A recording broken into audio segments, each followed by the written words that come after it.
আমাদের আজকের গল্প পদ্মা রাতের আতঙ্ক। গল্পটি নেওয়া হয়েছে শ্রী প্রিয়নাথ মুখোপাধ্যায়ের লেখা দ্বারকার দপ্তর থেকে। গল্প পাঠে রয়েছে শুভ, শুভম, রাজ চট্টোপাধ্যায়, প্রীতম এবং আমি অপূর্ব। গল্পটি মন দিয়ে শুনুন। তবে হ্যাঁ, আমাদের চ্যানেলটিকে সাবস্ক্রাইব না করে থাকলে অবশ্যই করবেন। এইরকম গোয়েন্দা গল্প আর অ্যাডভেঞ্চার গল্প আমরা প্রায় নিয়ে আসি। তাহলে আর বেশি দেরি না করে চলুন শুরু করা যাক। সমরবাবু আমার সামনেই বসেছিল। তিনি এতক্ষণ ধরে আমাকে যে সমস্ত ব্যাপার বলেছেন তা সত্যি বলতে আমি কিছুই ভালো করে বুঝতে পারিনি। তবে এটা বুঝতে পেরেছি, একটা জটিল সমস্যায় পড়েই আমার কাছে পাঠিয়েছে বিষ্ণুপুরের জমিদার বল্লভ রায়। বিষ্ণুপুরের জমিদার বল্লভ রায়ের কথা আমি এর আগেও শুনেছি। পুলিশের চাকরিতে বিভিন্ন জায়গায় খোঁজখবর আমাকে রাখতেই হয়। তাছাড়া বড় সাহেব ডিবিটিআর জবে থেকে আমায় শুধুমাত্র জটিল কিছু কেসের ব্যাপারে ডাক দেন, তখন থেকে সত্যি বলতে আমার একটু অবসর সময় বেশিই রয়েছে। তাই সেই অবসর সময়ে পুরনো কেসের ফাইলপত্রের পাশাপাশি বিভিন্ন থানার খবরাখবর এবং আশেপাশেরও একটু খবরাখবর রাখি। সেই সূত্রেই বিষ্ণুপুরের খবরটা পেয়েছিলাম। সেটা হলো পদ্মাপাড়ের বিভিন্ন গ্রামগুলোতে নাকি বেশ কিছু ডাকাত দলের উপদ্রব সম্প্রতি বেড়েছে। সেটা হওয়ারই কথা। পদ্মাপাড়ের ছোট ছোট গ্রামগুলোতে যে সমস্ত লোকজনের বাস, তারা বলতে গেলে সত্যিই দরিদ্রসীমার নিচে। কাজকর্ম কিংবা নিজস্ব কোনো জীবিকা না থাকার জন্য মাঝে মধ্যেই তারা অপরাধ জগৎ বেছে নেয়। পুলিশের চাকরি করতে গিয়ে এমন অনেক বড় অপরাধী দেখেছি, যাদের অপরাধ করবার প্রবণতা, ইচ্ছে কিংবা মানসিকতা সমস্ত কিছুই এই কোনো একটা কারণেই তৈরি হয়, যার কারণে অপরাধ করতে বাধ্য হয়ে পড়ে তারা। তাই সমরনাথবাবু যখন বলল, জমিদার মশাই বারবার করে বলে দিয়েছেন যে আপনাকে সঙ্গে করে নিয়ে যাওয়ার জন্য। এমনকি বড় সাহেবের সঙ্গে জমিদার মশাইয়ের চেনাশোনাও রয়েছে। আপনার জন্য একটা এবং বড় সাহেবের জন্য একটা চিঠি তিনি পাঠিয়ে দিয়েছেন। বড় সাহেবের চিঠি তার কাছে পৌঁছে দিয়েছি এবং তারপরে তার কাছে অনুমতি নিয়ে আপনার কাছে এসেছি। কিন্তু সমর, আমাকে কেন? মানে পুলিশ বিভাগে তো আরও অনেকেই রয়েছে। তাছাড়া আপনার জমিদার মশাই আমার কথা জানলেন কি করে? জমিদার মশাই বিষ্ণুপুর থেকে বাইরে সচরাচর কোথাও যান না, কিন্তু আমরা কিংবা জমিদার মশাইয়ের অধস্তনে অনেকেই কলকাতায় মাঝে মাঝে আসে। তাছাড়া আগেই তো বলেছি, বড় সাহেবের সঙ্গে জমিদার মশাইয়েরও এক অধস্তন কর্মচারীর সামান্য সাক্ষাৎ হয়েছে। জমিদার মশাই কলকাতায় ব্যবসার সূত্রে আসেন, তার এখানে ব্যবসা আছে। মোটামুটি বলতে গেলে সরাসরি না হলেও বিভিন্ন জনের কাছ থেকে জমিদার মশাই আপনার কথা শুনেছে। জমিদার মশাই গুণী মানুষদের কদর করতে জানেন, তাই তো সমস্যাটা হওয়ার সঙ্গে সঙ্গে বলে দিলেন। কিন্তু আমি তো একটা ব্যাপার কিছুতেই বুঝতে পারছি না। থানা তো সেই অংশেতেও রয়েছে, তাদেরও নিশ্চয়ই খবর করা হয়েছে। তাছাড়া এমন যেসব ব্যাপার ঘটে চলেছে, তাতে সেখানকার থানা, সেখানকার পুলিশ কিছুই করছে না। আমাদের বিষ্ণুপুর কিংবা তার আশেপাশের এলাকা তো আর কলকাতার মতো নয়। সেখানে মাইলের পর মাইল বিস্তৃত জঙ্গল, ফাঁকা জমি এত দূর পর্যন্ত পড়ে থাকে যে এক প্রান্তে দাঁড়িয়ে অন্য প্রান্ত আপনি ভালোভাবে দেখতেও পাবেন না। সেই পথ ধরে হাঁটতে থাকলে একবেলা পেরিয়ে যাবে, অথচ আপনি একটাও বস্তি দেখতে পাবেন না। বলুন তো, পুলিশের দল কিংবা এই জমিদার মশাইয়ের লোকজন কত করবে? তাছাড়া পদ্মার দুই পারে যে ঘন জঙ্গল রয়েছে, সেই জঙ্গলের মধ্যেই তো ডাকাতের দল লুকিয়ে থাকে। সময় মতো তারা তো বেরিয়ে আসে। এবার কিভাবে যে আসে, মানে তারা যে কিভাবে খবর পায়। আচ্ছা, জমিদার মশাইয়ের এত দামি জিনিসপত্র বোঝায় সিন্দুক চুরি গেল, আর কোনো রক্ষী ছিল না? সিন্ধুক আসছিল গোপন পথে। শুধু বিষ্ণুপুর নয়, আশেপাশের বেশ কিছু এলাকাতেও জমিদারের জমিদারি রয়েছে। সেখানেই জমিদারের অধস্তন কিছু কর্মচারীরা সেই জমিদারি চালায়। আমাদের জমিদার মশাই শুধু জমিদার নয়, জমিদারেরও ওপরে। বুঝতেই পারছেন, আমাদের বিষ্ণুপুর ঘাটে আসার কথা ছিল, বেশ খানিকটা চলেও এসেছিলেন। কিন্তু শেষ প্রান্তে এসে সেদিন রাতেই তো যার সঙ্গে আসছিল, তার মধ্যে কয়েকজন কোনো রকমের ডাকাতের হাত থেকে বেঁচে জমিদার বাড়িতে এসে খবর দিয়েছিল। কিন্তু ঘাটে পৌঁছে দেখা যায় কোথাও কিচ্ছু নেই, নৌকাগুলো ওরা জলে ডুবিয়ে দিয়েছে। এর আগে একটা ব্যাপারে আমায় পদ্মার পাড়ে যেতে হয়েছিল। বিষ্ণুপুরের দিকে না হলেও ওদিকে গিয়েছিলাম মুর্শিদাবাদের একটা ব্যাপারে। সেই দিক থেকে পদ্মায় গিয়েছিলাম, তবে বিষ্ণুপুর সম্পূর্ণ অন্যদিকে। বাঁকুড়ার বিষ্ণুপুর নয়, সেটা অন্য বিষ্ণুপুর। কলকাতা থেকে উত্তর পশ্চিম দিকেই এর অবস্থান, কিন্তু এই বিষ্ণুপুরের আশেপাশের পদ্মার প্রান্ত ধরেই ডাকাতের খবর পেয়েছিলাম। তাই সমরনাথের কথা শুনে আপত্তি করবার মতো কিছুই ছিল না। তারপর যখন জমিদার মশাই চিঠি পেলাম, তখন আর আপত্তি করবার কিছুই রইল না। কিন্তু এখান থেকে বিষ্ণুপুর যাওয়া বড্ড ঝামেলার ব্যাপার রয়েছে। প্রথমে ঘোড়ার গাড়ি, তারপর সেখান থেকে হাঁটা পথ ধরে পদ্মার পাড়ে গিয়ে পৌঁছতে হবে, আর তারপর সেখান থেকে আবার গরুর গাড়িতে করে বাকি পথটা পাড়ি দিতে হবে আমায়। সে যাই হোক, যেতে যখন হবে তখন আর দেরি করে লাভ কি, বললাম। কিন্তু আজ তো আমার কিছুতেই সেখানে যাওয়া চলে না। কাল যদি সকাল সকাল বেরিয়ে পড়া যায় তাহলে কতক্ষণ লাগবে পৌঁছতে? পৌঁছতে সময় লাগবে, তবে চিন্তা নেই। পদ্মার ওপারে আর এপারে বিষ্ণুপুরের সব জায়গায় আমাদের লোক রয়েছে, এমনকি কলকাতাতেও আমাদের লোক আছে। আমি সেখানেই উঠেছি, আমি সেখানেই আজ চলে যাব। কাল আপনি কখন বেরোতে পারবেন তা জানালে আমি কাল ঘোড়ার গাড়ি নিয়ে পৌঁছে যাব আপনার কাছে। সেই গাড়ি আমাদের পৌঁছে দিয়ে আসবে কলকাতার বাইরে। তারপর সেখান থেকে গাড়ি বদলে আমরা পদ্মা পাড়ে গিয়ে পৌঁছাবো। সেখানে থাকার জায়গা আছে, কালকের দিনটা সেখানে থেকে যেতে পারবো। তারপর তো দারোগাবু, আপনার কোনো চিন্তা নেই, যাতায়াতের কোনো অসুবিধা হবে না। শুধু সমস্যা একটাই। কথাটা বলে সমরনাথ কেমন যেন হয়ে গেল। তার ফর্সা চেহারা, বেশ লম্বা, পরনে ধবধবে ধুতি আর ওপরে পাঞ্জাবি, কানে তুলোর আঁতর গুজে রাখা। বোঝা যায় যে জমিদার মশাইয়ের বেশ অর্থ প্রতিপত্তি রয়েছে, তা না হলে জমিদার মশাইয়ের নায়েবের এমন চলন হয় না। আর সেই কারণে সে বিষ্ণুপুর থেকে কলকাতা পর্যন্ত এসে বড় সাহেবকে বলে আমাকে নিয়ে যাওয়ার জন্য যোগাযোগ করতে পেরেছেন, সেটুকুই বোঝা যায়। তাই আরেকটা ব্যাপার খটকা লাগলো। সিন্ধুকে এমন কি ছিল যার জন্য জমিদার মশাই এত উতলা হয়ে পড়েছেন? অল্প কিছু থাকার তো কথা নয়, শুধু যদি খাজনা ওই সিন্ধুকে থাকতো তাহলে এতটা উদ্গ্রীব হয়ে থাকার তো কথা নয়। তাহলে হয়তো সিন্ধুকে এত বেশি টাকা পয়সা কিংবা অন্য কিছু আছে যার জন্য কলকাতা পর্যন্ত তাকে লোক পাঠাতে হলো, বললাম। চিন্তা করবেন না সমরনাথবাবু, কাল সকালের দিকেই আপনি আসুন। আমার কাজের লোকটিকে সমস্ত কিছু বলে রাখতে হবে, বুঝতে পারছেন? ওখানে দিন কয়েক সময় লাগবে, কতদিন সময় লাগবে সেটা তো আর বলা যায় না। তাই সব এদিকটা একটু গুছিয়ে রেখে যেতে হবে। কাল সকালে নয়, আপনি বরং একটা কাজ করুন, কালকের দিনটা আপনি কলকাতাতেই থেকে যাবেন, তারপর পরশু দিন না হয় যাব। কয়েকটা কাজকর্ম গুছিয়ে নিতে হবে। প্রথমে সমরনাথবাবু একটু ইতস্তত করছিলেন, কিন্তু শেষমেশ রাজি হয়ে গেলেন। বুঝতে পারলাম যে জমিদার মশাই আমাকে যতটা তাড়াতাড়ি সম্ভব নিয়ে যাওয়ার জন্য বলেছেন, কিন্তু আমার ওপরে তো আর তার কিছু বলার নেই। তাই পরশুদিন সকাল সকাল তিনি এসে পৌঁছবেন, এবং প্রথম সকালেই অর্থাৎ সূর্য না উঠতেই আমরা বেরিয়ে পড়ব, এমনটাই ঠিক হলো। যদি ভাগ্য সুপ্রসন্ন থাকে এবং যাত্রা যদি ভালো হয় তাহলে সেদিন রাত্রের মধ্যেই আমরা পদ্মার পাড়ে বিষ্ণুপুরে গিয়ে পৌঁছতে পারব।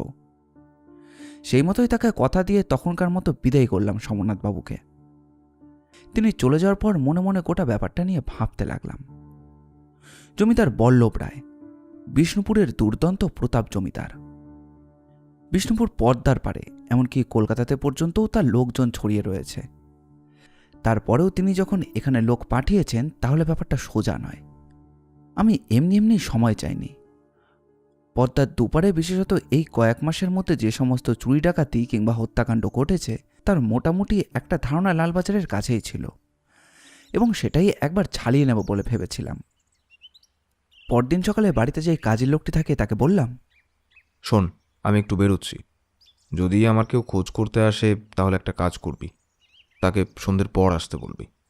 আমার কিন্তু আসতে সন্দেহ হতে পারে। কাজের লোকটি বেশ ভালোই, কম কথা বলে এবং প্রয়োজন ছাড়া কিছুই বলে না, তবে তার সমস্ত দিকে বেশ নজর রয়েছে।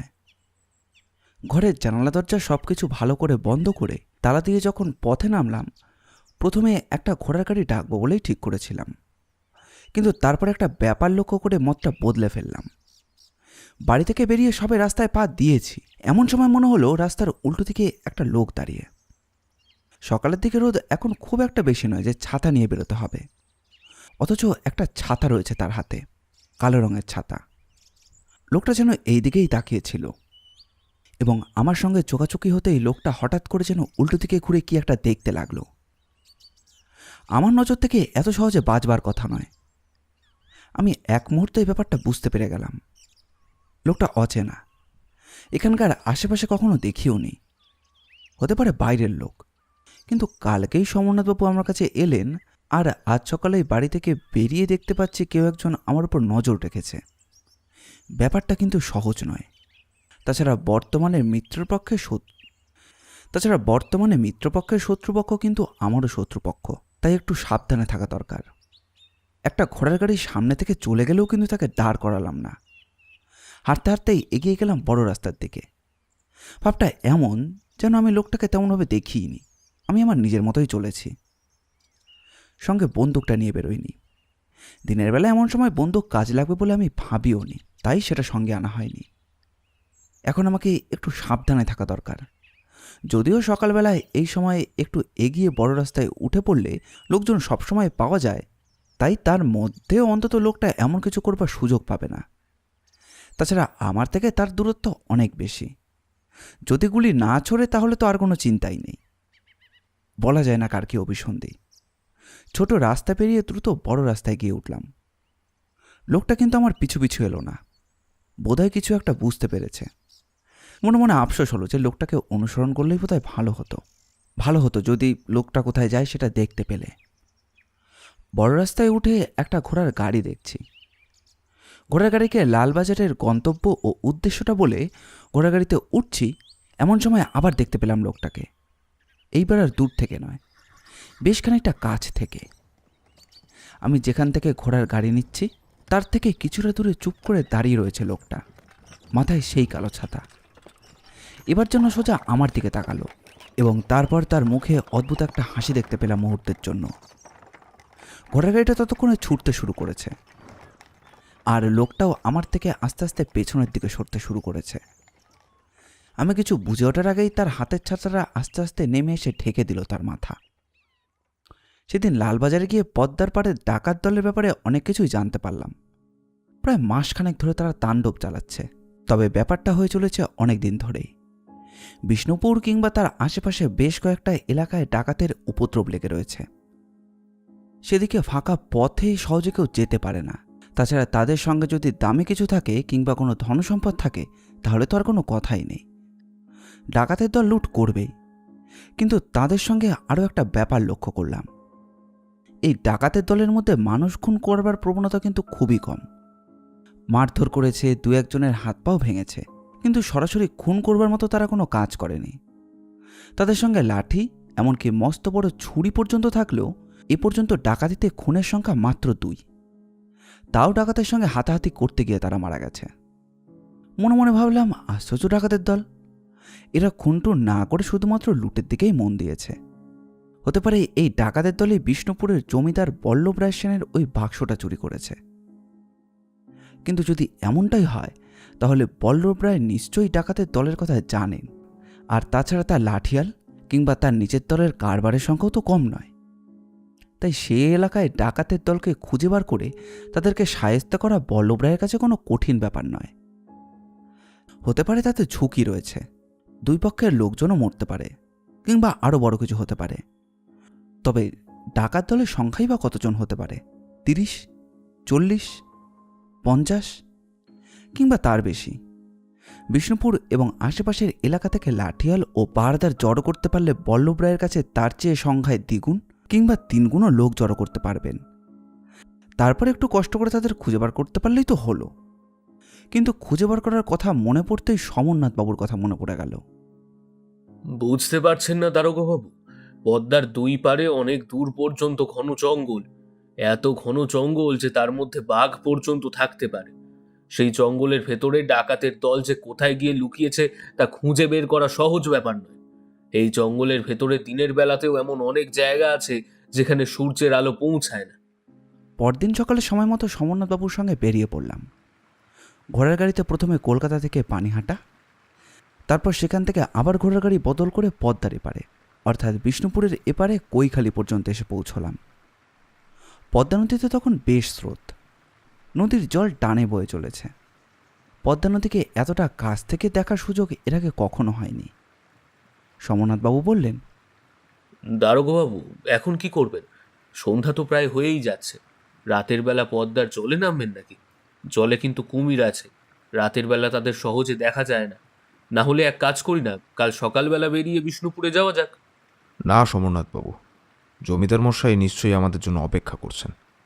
তাছাড়া আমাদের তো কালই আসার কথা ছিল। আমার জন্যই তো কালকের দিনটা আসা হয়নি। আর যদি না যাই তাহলে জমিদার মশাই হয়তো চিন্তাতেই পড়বেন। তাছাড়া সন্ধে এখনো পুরোপুরি হয়ে আসেনি, পশ্চিমা আকাশে সূর্য অস্ত যাচ্ছে মাত্র। বিষ্ণুপুর পৌঁছতে খুব একটা বেশি সময় লাগবে বলে মনে হয় না। আছে দারোগাবাবু, আছে। আসলে আপনাকে বলিনি যে কলকাতায় আমি যেখানে ছিলাম, ওখানে আমাদের যেখানে ব্যবসা রয়েছে, সেখানে কাল রাতের বেলা একবার হামলা হয়েছে। কিছু বোঝা যায়নি, তবে এটা বুঝতে পেরেছি যে হামলাটা হয়েছিল আমারই ওপর। আমাকে মারার জন্যই ওরা এসেছিল, কিন্তু কিছু করতে পারেনি। সে কি, এত কিছু হয়ে গেছে অথচ আপনি আমায় একবারও জানালেন না? কি হয়েছিল ব্যাপারটা? আমি যেখানে ছিলাম সে আমাদের এক চেনা জায়গা। সে বাড়িতে আমাদের জমিদারের কর্মচারীদের মধ্যে একজন মাঝে মাঝে এসে থাকে। সেখানেই আমি খেলাম রাতের বেলা। তারপর রাতের বেলা হঠাৎ কিসের শব্দে যেন ঘুমটা ভেঙে গেল। দরজার কাছে এসেছি, এমন সময় দেখলাম দরজায় কে যেন ধাক্কা দিচ্ছে। আমি জানতে চাইলাম, কিন্তু কেউ কোনো সাড়া দেয় না। বারবার দরজায় ধাক্কা দিয়ে যাচ্ছে, এমনভাবে ধাক্কা দিচ্ছে যেন এক্ষুনি দরজা ভেঙে ফেলবে। বাকি দুজন যারা বাইরে ছিল, তারা ছিল পাশের ঘরে। তাদের নাম ধরে ডাকলাম, কিন্তু তাদেরও কোনো সাড়া পাই না। অথচ বুঝতে পারছিলাম আশেপাশের ঘরগুলোতে কারা কথা বলছে। দরজা ধাক্কানোর শব্দও শোনা যাচ্ছে। আমি আরও কয়েকবার ডাকাডাকি করলাম।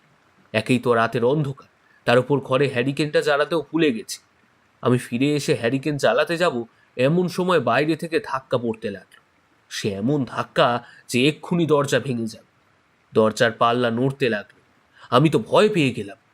চিৎকার করে তখন বাইরের লোক সাবধান করতে লাগলো আমাকে। আমি কিন্তু ছাড়বো না এই বলেও বাইরে থেকে কে যেন আমাকে শাসিয়ে গেল। বলল যে কলকাতা পুলিশকে নিয়ে গিয়েও কিছু করতে পারবে না, যা গেছে তা তো তোদের নয়, চুপ করে বসে থাক, না হলে সবাই মরবে। আর এত বড় একটা ব্যাপার আপনি আমায় বললেন না? দেখুন, কলকাতায় যে কেউ একজন আমাকে অনুসরণ করছিল সেটা আমি বুঝতে পেরেছিলাম, তবে বিশেষ সুবিধা করে উঠতে পারিনি, কারণ আমি বেশিরভাগ সময় ছিলাম আমার বাড়ির বাইরে। রাতে এসে আমি আর বাইরে বেরোই না। আজ সকালে তো আপনাদের সাথেই বেরিয়ে পড়লাম। কিন্তু এই সমস্ত কিছুতে একটা ব্যাপার প্রমাণিত হচ্ছে, জমিদার মশাই কোনো একটা বিপদে রয়েছেন। আর ওই সিন্দুক চুরিটা সে বিপদের সূচনা মাত্র। আমার মনে হয় জমিদার মশাই নিজেও কিছু বুঝতে পেরেছেন, আর সেই কারণেই আমাদেরকে ডেকে পাঠিয়েছেন। সমরনাথবাবু আর কোনো কথা বলল না। মাঝি এবং মাঝির সাহায্যকারী দুজনেই আমাদের কথা শুনছিল। পাহারাদার দুজন নৌকোর দুপাশে লাঠি হাতে তাকিয়ে বারে বারে এদিক ওদিক দেখছে। পদ্মা নদীর জলের একটা ঠান্ডা হাওয়া বারবার যেন আমাদের গায়ে ধাক্কা দিচ্ছে। আমার পরনে এখন সাধারণ পোশাক। কৈখালি ঘাট ছেড়ে আমরা তখন বেশ খানিকটা এগিয়ে গিয়েছি। তখন বুঝতে পারলাম যে পদ্মা নদীর জল বাড়তে শুরু করেছে, এবং মাঝি সে কথা জানালো। ঢেউয়ের ধাক্কায় আর মাঝির দাঁড়ের টানে আমরা এগোতে লাগলাম দক্ষিণ পূর্ব দিকে। আমাদের যেতে হবে ওপারে, আর ওখানে একটা সামনের দিকে। আগেই বলেছি 3 ক্রোশ পথ। তখন সবে 1 ক্রোশ মতো আমরা পেরিয়েছি। আমরা পদ্মার মাঝামাঝি। এমন সময় নৌকোর মধ্যে একজন লাঠি তুলে সামনের দিকে কি যেন দেখালো। এখানে বলে রাখা ভালো যে নৌকো ছাড়তে ছাড়তেই কিন্তু সূর্য ডুবে এসেছিল। আশেপাশের এলাকাটা এমন জঙ্গল যে বসতি খুব একটা নেই। এখানে ওখানে 2-1টা ঘাটের কাছে ছোট ছোট খড় বাঁধা রয়েছে। বোধহয় জনবসতি ছেড়ে এসেছি অনেক আগেই। নদীর দুধারে বসতি আছে, কিন্তু এখনো পর্যন্ত চোখে পড়েনি। 1 ক্রস পথ অতিক্রম করতেই চারপাশে খানিকটা যেন আধার হয়ে এলো। সেই আধারের মধ্যে ভালোভাবে কিছু দেখা যায় না, তবুও তার মধ্যে নৌকোতে একটা লণ্ঠন জ্বেলেছে মাঝি। আর সেই আলোতে পাহাড়দার জলের দিকে লাঠি তুলে বলল, ওই যে দেখুন বাবু, কুমির। তার কথা শুনে চমকে উঠলাম। জলে কুমির আর ডাঙায় বাঘ, দুয়ের সঙ্গে কখনোই মোকাবেলায় যেতে নেই। অথচ এখানে আসবার আগেই শুনেছি এখানে বাঘের রাজত্ব যেমন, তেমনই রয়েছে কুমিরেরও দাপট। কিন্তু তাই বলে জ্যান্ত একটা কুমির এমন জলের মধ্যে দেখতে পাবো সেটা কখনো ভাবিনি। প্রথমবার ভালোভাবে কিছু দেখতে পেলাম না। তারপর যেন মনে হলো আমাদের থেকে হাত কয়েক দূরে জলের মধ্যে কি যেন একটা ধপ করে ডুব দিল। আর তারপরেই পাহারাদার দুজন চমকে উঠল। তারা মুখ ঘুরিয়ে চারপাশ দেখতে লাগলো। মাঝি জানালো যে কুমির যতক্ষণ জলের ওপরে রয়েছে ততক্ষণ বিপদ কম, যেই ডুব দিয়ে জলের নিচে যাবে তখনই বিপদ বাড়তে পারে। কিন্তু বিপদটা তেমন নয়। নৌকোর ধার দিয়ে কারোর হাত পা বাইরে থাকলে তখন বিপদ হতে পারে। তবে কুমিরকে আর দেখতে পেলাম না বাকি 2 ক্রোশ। বিষ্ণুপুর ঘাটে লোক ছিল। বুঝতে পারলাম যে সমরনাথ মিথ্যে কথা বলেনি। সেই রাত্রে গরুর গাড়ির ব্যবস্থা হয়ে গেল কিছুক্ষণের মধ্যেই। সেই গরুর গাড়িতে করে আমি, সমরনাথবাবু এবং একজন পাহারাদার গিয়ে উঠলাম জমিদার বল্লভ রায়ের বাড়িতে। দারোগাবাবু, আপনি যে আমার কথায় এত দূর এসে পড়বেন সেটা কিন্তু আমি সত্যি মনে মনে ভাবতে পারিনি। একটা আশা ছিল। আপনার কথা যতদূর শুনেছিলাম তাতে মনে হয়েছিল আমার বিপদের কথা শুনে আপনি হয়তো আসতেও পারেন। দেখুন জমিদারবাবু, আপনি আমার যখন সাহায্য চেয়েছেন তখন আমার এখানে আসাটা দরকার। তাছাড়া বড়বাবু যখন আপনাকে মত দিয়েছেন তখন তো আর বারণ করার মতো কিছু থাকতে পারে না। কিন্তু একটা কথা আমি বুঝতে পারছি না, আপনার লোকবল রয়েছে, আপনার পাহারা দেওয়া লাঠিয়াল সবই তো রয়েছে, তাহলে আপনি সেই ডাকাতের দলকে ধরার চেষ্টা করছেন না কেন? কারণ আমার মনে হয় ডাকাতের দলের মধ্যে এমন কেউ কাজটা করেছে যাকে আমরা সবাই চিনি না। মানে ডাকাত তো আর এক জায়গার লোক নয়, সারা জায়গায় ছড়িয়ে রয়েছে। তাদের মধ্যে যে কাজটা করেছে তা খুঁজে বার করা সোজা ব্যাপার নয়। একজনের কাজ তো এটা হবে না। এবং আমার মনে হয়েছে আপনি এই ব্যাপারটা ভালো করে খুঁজে বার করতে পারবেন, যেটা আমরা পারবো না। এবার আমায় আসল ব্যাপারটা বলুন তো, আসল ঘটনাটা কি হয়েছে, তারপরেই না হয় আমি দেখছি। বিষ্ণুপুর থেকে 2 গ্রাম জুড়ে ফরিদগঞ্জ, ফরিদগঞ্জ থেকে সেই জমিদারির খাজনা নৌকো পথে আসার কথা ছিল। আসলে ফরিদগঞ্জ থেকে বিষ্ণুপুরের মাঝের পথ খুব একটা ভালো নয়। মাঝে একটা জঙ্গল রয়েছে, তার উপর ওই পথে বিপদ বেশি। তাই নৌকো পথেই আনছিলাম। ফরিদগঞ্জ থেকে নৌকো বেরিয়ে বিষ্ণুপুরের আগের গ্রাম মতিলা পর্যন্ত ভালোভাবে এসে পৌঁছয়। মতিলাতে আমাদের লোক ছিল। মতিলার পরের পথটা একটু অদ্ভুত। আপনি যে পথে এসেছেন মতিলা, ফরিদগঞ্জ সম্পূর্ণ তার উল্টো পথে। ওই দিক থেকে আসার সময় প্রথমত নদীর স্রোতের টানে উল্টো দিকে নৌকো চালাতে হয়, তাই সময় লাগে বেশি। তাছাড়া মতিলা পর্যন্ত কিছু না হয় আমার পাহারাদাররা যারা সঙ্গে ছিল তারা একটু বিশ্রাম করছিল। একেই শুধু সিন্দুকের কাজ তারা করছিল এমনটা তো নয়, তারা সারা দিনের খাটনির ফলে ক্লান্ত হয়েছিল। তাই আসার সময় ওই পথে তারা একটু ঘুমিয়ে পড়েছিল। মাঝিয়া নৌকার 2-1 ছাড়া বাকি কেউই জেগেছিল না। আর সেই সুযোগে রাতের অন্ধকারকে আশ্রয় করে নৌকার ওপর এসে পড়ে ডাকাতের দল। ডাকাতের দল? আচ্ছা, এই ডাকাতের দলকে কেউ দেখেছে? যারা নৌকায় ছিল, মাঝি কিংবা পাহারাদার, তাদের মধ্যে কে আপনাকে খবরটা দেয়? মাঝি এসেই খবর দিয়েছিল। মাঝি নৌকো থেকে লাফিয়ে পড়ে কোনো রকমে সাঁতরে ওদের হাত থেকে বেঁচে এসেছিল বিষ্ণুপুরের ঘাটে। বিষ্ণুপুরের ঘাটের আশেপাশে লোকজন থাকে, তারাই মাঝির কাছে সমস্ত কথা শুনে আমায় এসে খবর দেয়। আমি তখন লোকজন পাঠাই, সকলে গিয়ে জানায় আরও 2 জনকে পাওয়া গেছে এবং তারা প্রায় অর্ধমৃত। পরে অবশ্য বাকি সবাইকে খুঁজে পাওয়া যায়, কিন্তু তাদের মধ্যে একজন পরে মারা যায়। বাকিরা আহত অবস্থায় নদীর জলের সাথে কোনো রকমে বেঁচে ছিল। ডাকাতরা নৌকো পর্যন্ত ডুবিয়ে দিয়েছে, সিন্দুক তুলে নিয়ে গেছে নিজেদের নৌকোয়। কিন্তু এতদিন ধরে এত কাজ করছি, কখনো আমার কোনো কিছু ডাকাতি করার মতো সাহস কেউ পায়নি। আপনাকে ডাকাতের ওই দলকে খুঁজে বার করতে হবে, তাদের শাস্তি দিতেই হবে। চিন্তায় পড়লাম। এমনিতেই যে সমস্ত কথা বিষ্ণুপুরের ব্যাপারে শুনেছি, তারপরে এই ডাকাতি আরও জটিল। যদিও ডাকাত দলের কাউকে না কাউকে যদি মাঝি কিংবা পাহারাদারের মধ্যে কেউ দেখে থাকে তাহলে একটা সুযোগ রয়েছে, কিন্তু তারপরেও ব্যাপারটা বেশ কঠিন হবে। একে তো রাত হয়ে গিয়েছিল, তাই জমিদার মশাই সে রাত্রে আশেভাবে কথা বললেন না। আমার জন্য দোতলায় একটা ঘর বরাদ্দ করা হয়েছিল। বাড়িটা দোতলা। জমিদার মশাই বিপত্নিক, তার ছেলে রয়েছে, তবে তারা কেউই বিষ্ণুপুরে থাকে না, থাকে অন্যত্র। এই গোটা বাড়িটায় থাকে জমিদার মশাই, তার কয়েকজন কাজের লোক আর সমরনাথ বাবু। সমনাথবাবু সমস্ত কিছু দেখাশোনা করেন। তাছাড়া আরও অনেকেই রয়েছে সমস্ত কাজের দেখাশোনার দায়িত্বে, তবে তারা বিষ্ণুপুর এবং আশেপাশে বিভিন্ন জায়গায় ছড়িয়ে থাকে। কিন্তু আমার মাথায় ঘুরছিল অন্য কথা। যেন মনে হচ্ছিল জমিদার মশাই ডাকাতদের কোনো কথা বললেও তার যেন মনে হয় ডাকাতের দল এই কাজটা করতেই পারে না, নিশ্চয়ই এর পেছনে অন্য কেউ আছে। কিন্তু ডাকাতের দল যদি এই কাজ না করে তাহলে এই কাজ করেছে কারা? কলকাতা শহরে আমার ওপর এবং সমনাথবাবুর ওপর যারা নজর রেখেছিল তারা কি সত্যি এই শত্রুপক্ষের দল? আরও কিছু একটা ব্যাপার আমার মাথার মধ্যে ঘুরে বেড়াচ্ছিল। জমিদার মশাইয়ের বাড়ির কাজের লোক এবং রান্নার লোক ছিল মাত্র 2 জন। এইখানেই মনে হচ্ছিল যে জমিদার মশাই খুব বেশি কাউকে ভরসা করতে পারেন না, তাই বাড়ির লোকজনও কম। তবে সমরনাথবাবুর কাছে পরে জেনেছিলাম যে আসলে বাড়ির লোকজন কম থাকলেও বাড়ির আশেপাশে জমিদার মশাইয়ের বেশ কিছু লোক রয়েছে। এমনকি আশেপাশেই তিনি যে সমস্ত ঘর বসিয়েছেন সেগুলো তার নিজেরই প্রজা এবং নিজেরই লোক। সেই রাত্রে বিষ্ণুপুরে জমিদার বল্লভ রায়ের বাড়িতে কোনো একরকমভাবে কেটে গেল। পরদিন সমরবাবুর সঙ্গে বাড়ি থেকে বেরিয়ে আশপাশটা দেখে এলাম। সত্যিই চারপাশে লোক খুবই কম। চারপাশে ফাঁকা জমি আর জঙ্গলের সংখ্যাই বেশি। একসময় সমরনাথ বললেন, যদি অভয় দেন তো একটা কথা বলি। আরে এইভাবে জিজ্ঞাসা করার কি আছে, আপনি বলুন না। আপনি তো আমায় সাহায্য করতে পারেন। জমিদারবাবু বড্ড গম্ভীর লোক, তার সঙ্গে এই বিষয়ে বেশি কথা বলা যাবে না। আমাকে আপনার উপরেই নির্ভর করতে হবে।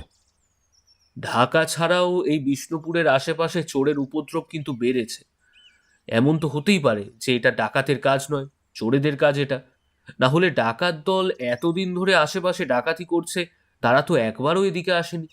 এতদিন ধরে যখন ওরা জমিদার বাড়িতে আক্রমণ করলো না, তাহলে হঠাৎ জমিদারের সিন্দুকের ওপর আক্রমণ করলো কেন?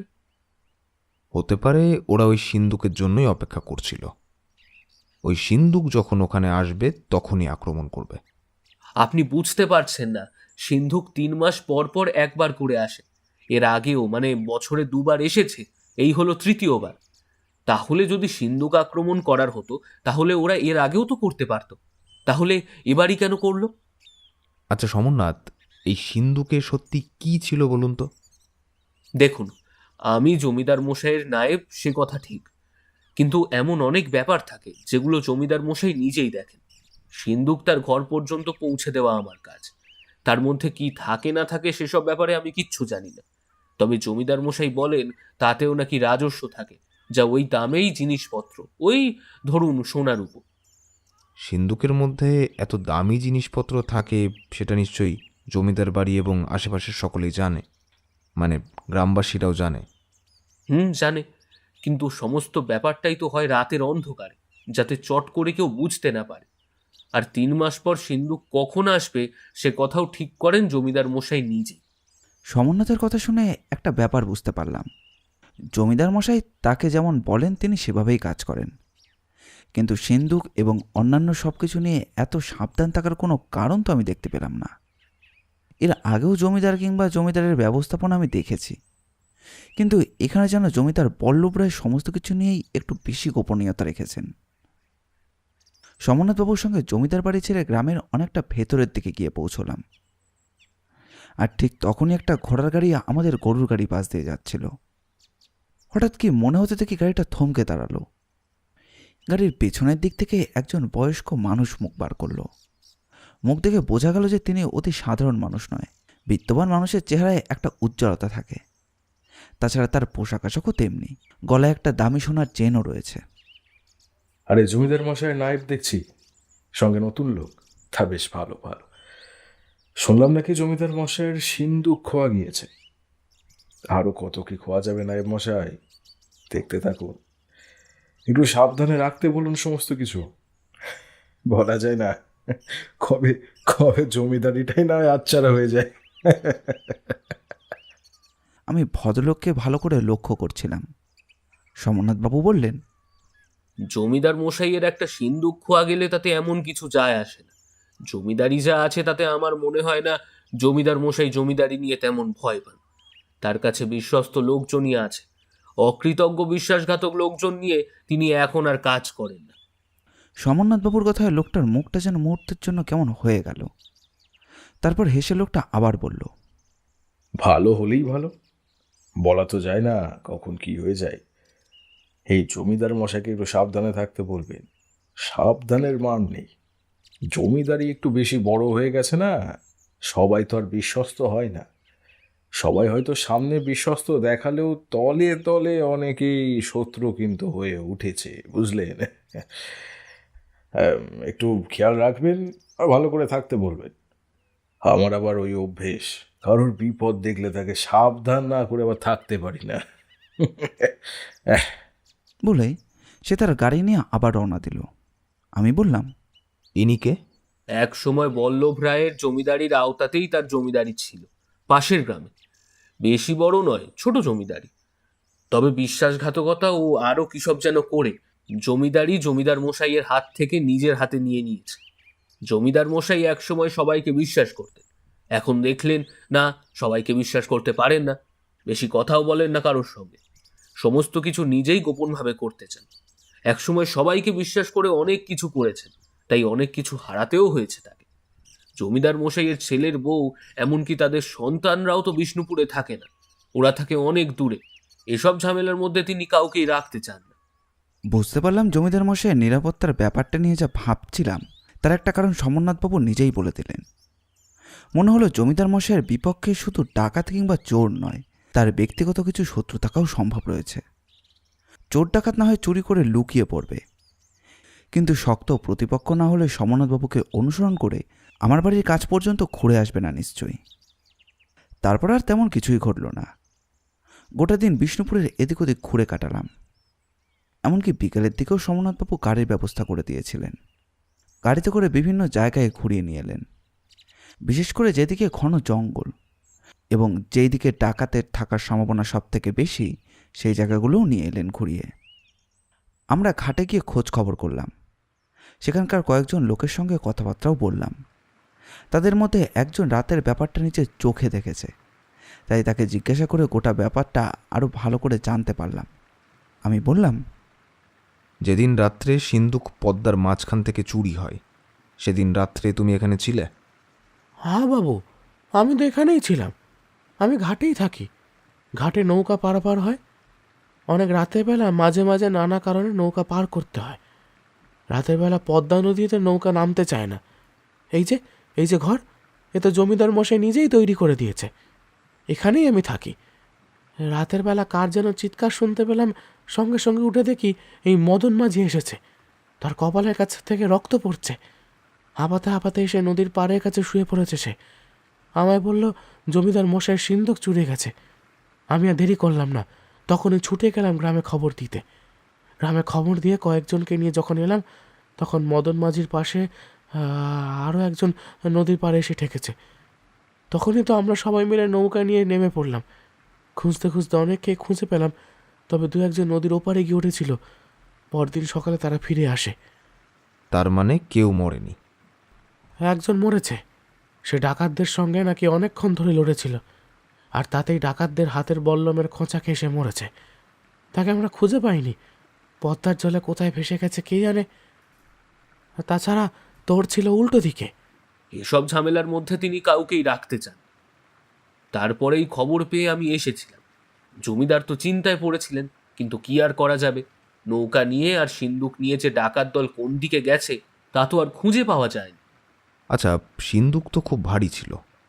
সেই ভারী সিন্দুক নিয়ে রাতের বেলা ওই পথে কি করে যাবে গরুর গাড়ি? সেটাই তো, মনে হয় গরুর গাড়িতে করে নিশ্চয়ই আগের কোনো ঘাটে নেমেছিল, তারপর সেখান থেকে সিন্দুক তুলে নিয়ে গেছে। তাই আমরা হয়তো আর কিছু খুঁজে পাই। মদনামাজির সঙ্গে আমার একবার কথা বলতে হবে। তার সঙ্গে নিশ্চয়ই কথা বলার ব্যবস্থা করা যাবে। পরদিন সকালে বের হওয়ার আগে জমিদার মশাইয়ের সঙ্গে আবার দেখা হলো। তিনি বললেন, কিছু বুঝতে পারলেন দারোগাবাবু? এখনও তেমন কিছু বোঝা যায়নি, তবে আপনার শত্রুর সংখ্যা তো কম নয়। সমরনাথ বাবুর কাছে শুনলাম আশেপাশের বেশ কিছু জমিদারের সঙ্গে আপনার শত্রুতা রয়েছে, অথচ সেই সমস্ত জমি জায়গা আপনার আওতাতেই রয়েছে। তাদের মধ্যেও নাকি আপনার গুপ্ত শত্রু রয়েছে। ক্ষমতা কে না চায়? আমি আমার প্রজাদের কথা সব সময় বেশি ভাবি, তাই জমিদারদের মাঝে মাঝেই লোকসান হয়ে যায়। রাজস্ব আদায় থেকে শুরু করে সমস্ত কাজে প্রজাদের যেন কোনো ক্ষতি না হয় সেদিকটা আমি লক্ষ্য রাখি। প্রজারাই তো সব, তাদের যদি কোনো ক্ষতি হয় তাহলে কি করে হবে? আর তাতেই বিভিন্ন জায়গার জমিদারের সঙ্গে আমার বিরোধ হয়। ছেলেকে তো তাই দূরে পাঠিয়ে দিয়েছি, বলা যায় না কখন কি হয়ে যায়। বাড়িতে লোকজন বেশি রাখি না, তবে আমার ওই লাঠিয়াল কিংবা পাহারাদার সবসময় তৈরি হয়ে থাকে। খবর পেলেই তারা এসে পড়বে। বাড়ির পেছনের দিকে যে ছোট জঙ্গল দেখতে পাচ্ছেন, ওর ভেতরেই ওদের আস্তানা রয়েছে, সেখানেই ওরা থাকে। অবাক হলাম। জমিদার মশাইয়ের পাহারাদার লাঠিয়ালদের আস্তানা জঙ্গলের ভেতরে। কিন্তু যাই হোক, জমিদারের ইচ্ছা, তার কথাতেই তো সব হবে। মাঝির সঙ্গে আজ একবার কথা বলতে চাইছি। মাঝি নিশ্চয়ই কিছু একটা দেখেছে। তাছাড়া আলাদা করে কেউ কিছু দেখেছে বলে তো মনে হয় না। সবার অবস্থায় নাকি সেদিন খুব শোচনীয় ছিল। একমাত্র মাঝি প্রথমে এসে পৌঁছেছিল নদীর ঘাটে, তাই তার কাছ থেকে কিছু জানা যেতে পারে এই ব্যাপারে। মাঝির কাছে কিছু জানা যেতে পারে তা আমার মনে হয়েছিল, কিন্তু আমি ভেবেছিলাম আপনি আসার পরেই সমস্ত কিছু দেখা হবে। আপনি যেমন করে চাইবেন তেমন করে দেখবেন। এখন যদি আমি কিছু করি তাহলে ওরা সাবধান হয়ে যাবে। আপনি অচেনা লোক, অন্তত এই দিকের লোকেরা আপনাকে সেইভাবে চেনে না, তাই আপনি এই ব্যাপারটা দেখলে আমার সুবিধে। আশা করি আপনি এবার বুঝতে পারছেন কেন আপনাকে ডেকে আনা হয়েছে। বুঝতে পারছি, কিন্তু গোটা ব্যাপারটা না দেখে তো কিছু বলতে পারবো না। আপনার সেই হারিয়ে যাওয়া সিন্দুক আমি উদ্ধার করতে পারবো এবং কারা সেটা নিয়েছে সেটাও খুঁজে বার করতে পারবো কিনা তা বলতে পারি না। একটু সময় লাগবে। তাছাড়া কোনো সূত্র না থাকলে তো কোনো পথই খুঁজে পাবো না। আচ্ছা জমিদার মশাই, ওই সিন্দুকের মধ্যে এমন কি ছিল যার জন্য আপনি এত অধৈর্য হয়ে পড়েছেন ওই সিন্দুকটা খোঁজার জন্য? আর অপরাধীরা ওই সিন্দুকটাই লুট করলো কেন? আমি তো শুনেছি প্রত্যেক 3 মাস অন্তর অন্তর সিন্দুক আসে আপনার কাছে। খাজনাই ছিল, তাছাড়া প্রত্যেক 3 মাস অন্তর অন্তর ও দক্ষিণের এলাকার যে সমস্ত গ্রাম রয়েছে তাদের ওই সমস্ত কাঁচামাল একসাথে আসে। উত্তর আর দক্ষিণ এই 2 দিকের খাজনা পাঠায় দুজন। সেই খাজনা বছরে 2বার করে আমার কাছে এসে পৌঁছয়। এই কারণেই খাজনার ব্যাপারটা আমি একটু গোপন রাখতে ভালোবাসি। এবার বুঝতে পারছেন কেন সিন্ধুকে করে খাজনা আমার কাছে আসতো। শুধু খাজনা নয়, মাঝে মাঝে বেশ কিছু প্রয়োজনীয় কাগজপত্র সিন্ধুকের মাধ্যমে আমার কাছে পাঠানো হতো। আসলে কাকে বিশ্বাস করব? সিন্ধুকের তালা বন্ধ থাকে, তাছাড়া ওই সিন্ধুকের একটা চাবি থাকে আমার কাছে, আরেকটা চাবি থাকে ওদের কাছে। ওই সিন্ধুক একবার বন্ধ হলে ওই সিন্ধুক ভাঙা ছাড়া চাবি দিয়ে কেউ খুলতে পারবে না, আমরা ছাড়া। অবাক হয়ে গেলাম। জমিদার মশাইয়ের এত সাবধানতা অবলম্বন করার পরেও সিন্দুকটা চুরি হয়ে গেল কি করে? বললাম, আমি সম্পূর্ণ চেষ্টা করব জমিদার মশাই, আপনি চিন্তা করবেন না। জমিদার মশাইয়ের বাড়ি থেকে বেরিয়ে সমনাথের সঙ্গে গিয়ে পৌঁছলাম ওই মাঝির বাড়িতে। মাঝির শরীর রীতিমতো অসুস্থ। ডাকাত দলের সঙ্গে তাদের জোর লড়াই চলেছে। মাঝি নৌকো চালাচ্ছিল, তাই মাঝিকে সেভাবে ওরা মারধর করেনি। তবে মাঝি নৌকো ঘুরোতে রাজি হয়নি বলে তার মাথায় লাঠির ঘা মেরেছিল, আর তাতেই মাঝি মাথা ঘুরিয়ে পড়ে গিয়েছিল জলে। তবে বিপদ বুঝতে পেরে সে আর নৌকো নিয়ে ফেরেনি। পদ্মা সাঁতারে সে ঘাটের কাছে গিয়েছিল। আমি যে ওখান থেকে বেঁচে ফিরবো তা আমি কখনোই ভাবতে পারিনি বাবু। জমিদার মশাই আমাদের ভগবান, কিন্তু জমিদার মশাই সিন্ধুক বাঁচাবার অনেক চেষ্টা করেছি। চোখের সামনে যখন ওই রক্ষীদের ডাকাতেরা মারলো তখন আমি একদম ভয় পেয়ে গিয়েছিলাম, তাই জলে পড়ে উপরের দিকে আর উঠলাম না। সাঁতরাতে লাগলাম ওই বিষ্ণুপুরের ঘাটের দিকে। জানতাম যদি একবার ঘাটে এসে পড়ি তাহলে ওরা আর কিচ্ছু করতে পারবে না। যারা এসেছিল তাদের মুখ দেখেছো? তাদের মধ্যে কাউকে চিনতে পারবে? মুখে কালো কাপড় দিয়ে বাঁধা ছিল সবার, আর ছিল খালি গা, মালকোচে মেরে লাংতোর মতো কাপড় পরা। সকলের মুখে আর কপালে বাঁধা কাপড়, শুধু চোখ দুটোই খোলা ছিল। ওরা ছিল 7 জন, আমাদের সঙ্গে রক্ষীও ছিল। আমি মিলিয়ে আমরা ছিলাম 10 জন, কিন্তু আমি ঘুমিয়ে পড়েছিলাম। নৌকোটা যেন অন্ধকারে ভূতের মতো আমাদের নৌকোর একদম কাছে এসে পড়ে। আমাদের নৌকোর কাছে আসা পর্যন্ত ব্যাপারটা আমরা বুঝতেই পারিনি। সেদিন সেদিকে নৌকো হারিয়ে যাচ্ছিল বারবার। তাড়াতাড়ি নৌকো চালিয়ে আসছিলাম, কিন্তু পদ্মা স্রোতের সঙ্গে সঙ্গে অনেক হাওয়া দিচ্ছিল, তাই নৌকো চালিয়ে তাড়াতাড়ি এদিকে আসা সম্ভব নয়। যদি জোয়ার বাড়ে বা অন্য কোনো সমস্যা হয় তাহলে ভাবছিলাম নৌকোটা একদম পাড়েই রেখে দেবো। ঝড় আসবে আসবেও করছিল, আকাশের অবস্থা খুব একটা ভালো ছিল না। বৃষ্টি হয়েছিল একটু আগেই। তারপরে হঠাৎ করে নৌকোয় যেন কিছু একটা ধাক্কা লাগলো। পেছন ফিরে দেখি নৌকোর পেছনে আরও একটা নৌকো আছে। সঙ্গে সঙ্গে সকলের ঘুম ভেঙে গেল। তৎক্ষণাৎ ডাকাতের দল নৌকোর উপর ঝাঁপিয়ে পড়েছে। আমি কিছু বুঝে ওঠার আগেই তারা দুজন আমাদেরকে ফেলে দেয়। বাকিদের সঙ্গে হাতাহাতি শুরু হয়ে গেছে। আমি নৌকো চালাচ্ছিলাম। ওদের মধ্যে একজন চিৎকার করে বলে যে নৌকোটাকে পাড়ের দিয়ে নিয়ে যেতে। আমি তার কথা না শুনে নৌকোটা চালালাম গঙ্গার মাঝখান দিয়ে। একজন সিন্দুকটা আঁকড়ে ধরে রইল, আর তারপরেই তার মাথায় একটা ঘা এসে পড়ল। মাথার রক্ত ছিটকে এসে লাগলো আমার মুখে। বাবু, আমি তখন ভয় পেয়ে গিয়েছিলাম। তাই যখন লাঠির আঘাতটা আমার এই গালে এসে পড়লো, তখন আমি ছিটকে গেলাম পদ্মার জলে। তারপর আমি আর পেছন ফিরে তাকাইনি। যতটা পেরেছি সামনের দিকে এগিয়ে গিয়েছি। ওরাও ঝাঁপিয়ে পড়েছিল। কে যেন বলছিল যে এখান থেকে কাউকে যেতে দেওয়া হবে না। এটা সেটা কথা বলে চলল। তার মানে তুমি বলছো তুমি তাদের মধ্যে কাউকে দেখতে পাওনি, কিন্তু তারা খালি গায়ে ছিল। তাদের মুখ দেখতে না পেলেও এমন কিছু, কিংবা তারা কথা বলছিল নিজেদের মধ্যে, তাদের কথা শুনেও তুমি কিছু বুঝতে পারোনি? কোনখানে তারা আক্রমণ করেছিল আর কোন ঘাটের কাছে নৌকা নিয়ে গেছিল সে ব্যাপারটা তোমার মনে আছে? দারোগাবাবু কোন ঘাটের কথা ওরা বলছে তা তো আমি বুঝতে পারছি, কিন্তু আপনি চাইলে আপনাকে আমি সেই ঘাটে নিয়ে যেতে পারি। এবার আপনি বলুন কোথায় যাবেন, মানে কোন পথ দিয়ে যাবেন, জলপথে না স্থলপথে? জলপথে গিয়ে কিছুই পাবো না। যদি কিছু পাওয়ার হয় তাহলে সেটা জলে ভেসে গেছে, তাই স্থলপথেই আমাদেরকে যেতে হবে। ঠিক যেই ঘাটের কাছে ডাকাত দল আক্রমণ করেছিল এবং যেদিকে ওরা নৌকা নিয়ে গিয়েছিল সেদিকেই আমাদের যেতে হবে।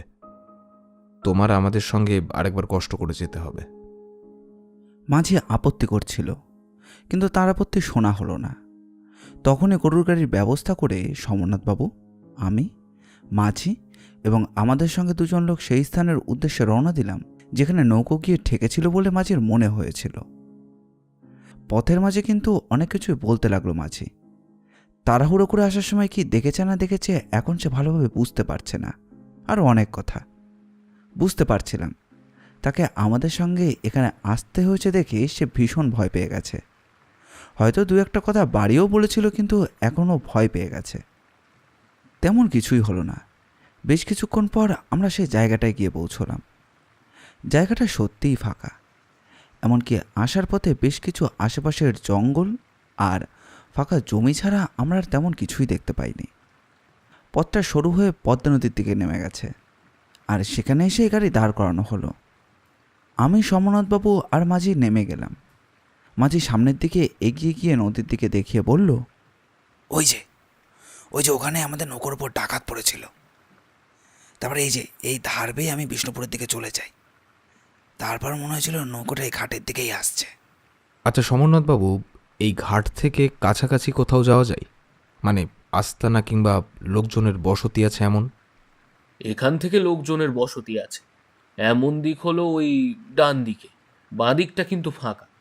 মনে মনে ভাবলাম ডাকাতের দল নিশ্চয়ই বসতির দিকে যাবে না, তারা যাবে অন্যদিকে, অর্থাৎ বাদিকের জঙ্গলে যাওয়াই তাদের বেশি সম্ভাবনা। কিন্তু কেন জানি না বারবার মনে হচ্ছিল যে কোথাও যেন সামান্য ভুল হয়ে যাচ্ছে। কি করবেন দারোগাবাবু, কোথায় যাবেন? আমায় একটু ফিরতে হবে তাড়াতাড়ি। আসলে জমিদার মশাইয়ের একটা কাজই আমাকে একটু বেরোতে হবে। আমি সমরনাথবাবুর কথার কোনো উত্তর দিলাম না। নদীর পার বরাবর অনেকক্ষণ ধরে এদিক ওদিক করে দেখলাম। নদীর ঘাটের কাছে তেমন কিছু দেখা যায় নাকি সেটাও লক্ষ্য করলাম। ঘটনা ঘটেছে আজ থেকে প্রায় 7 দিন আগে। এখানে এখন থেকে বোঝার মতো তেমন আর কোনো উপায়ই নেই।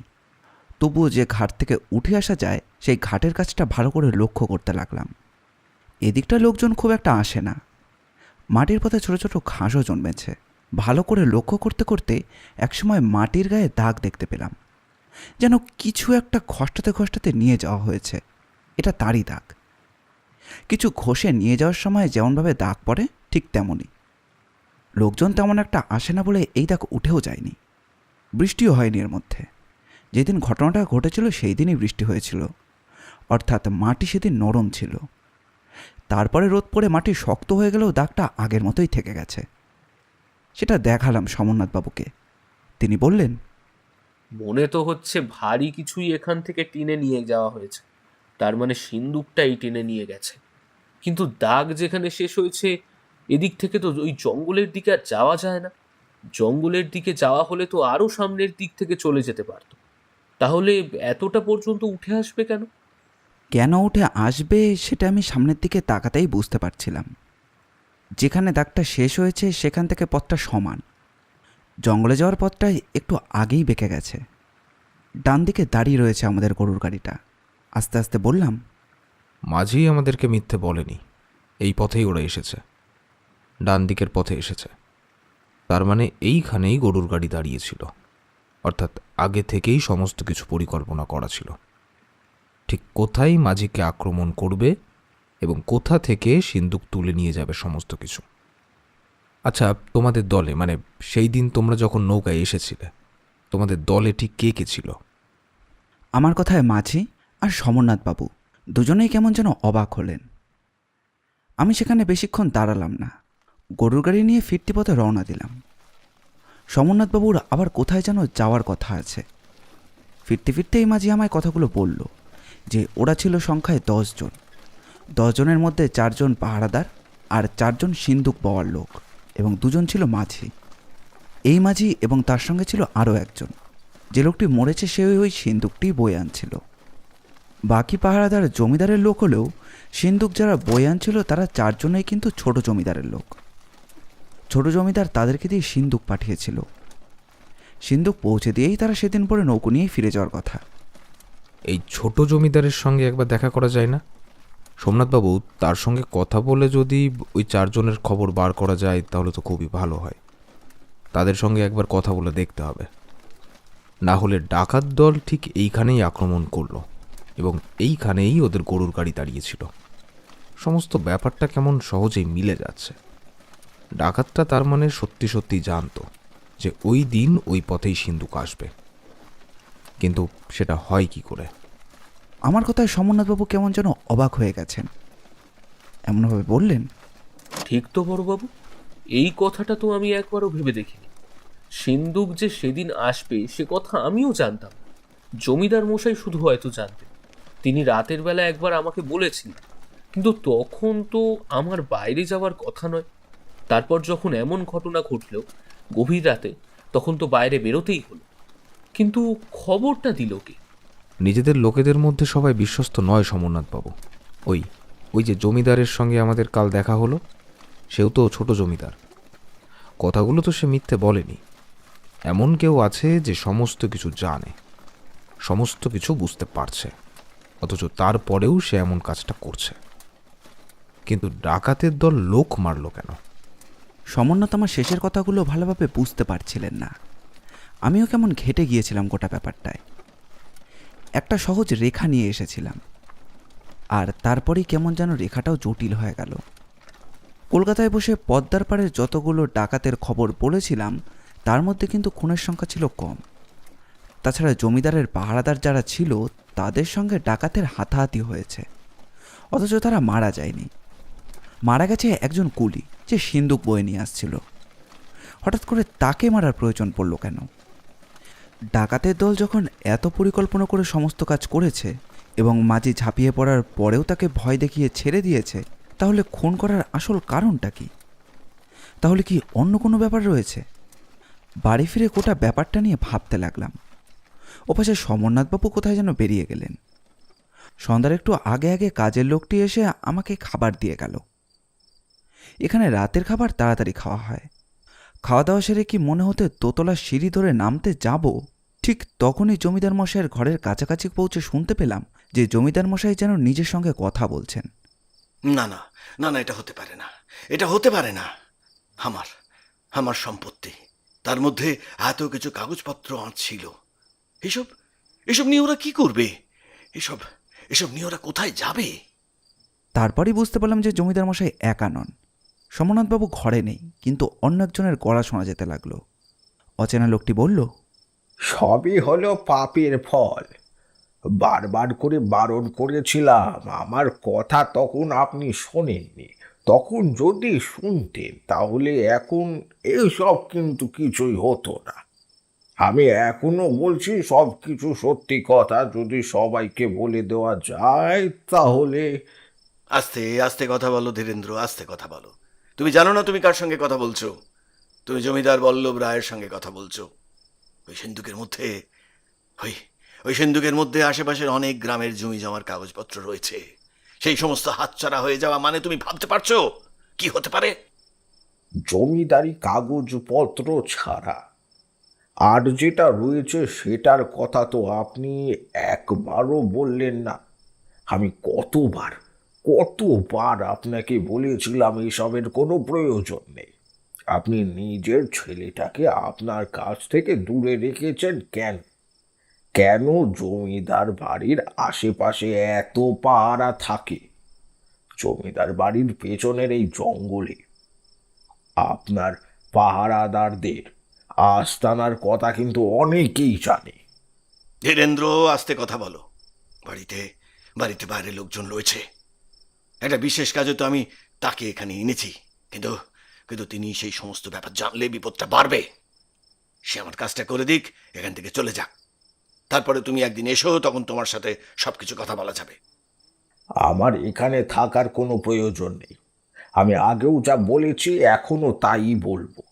অন্যায় করলে তার শাস্তি পেতেই হবে। মাঝে মাঝে অনেক বেশি কিছু হয়ে যায়।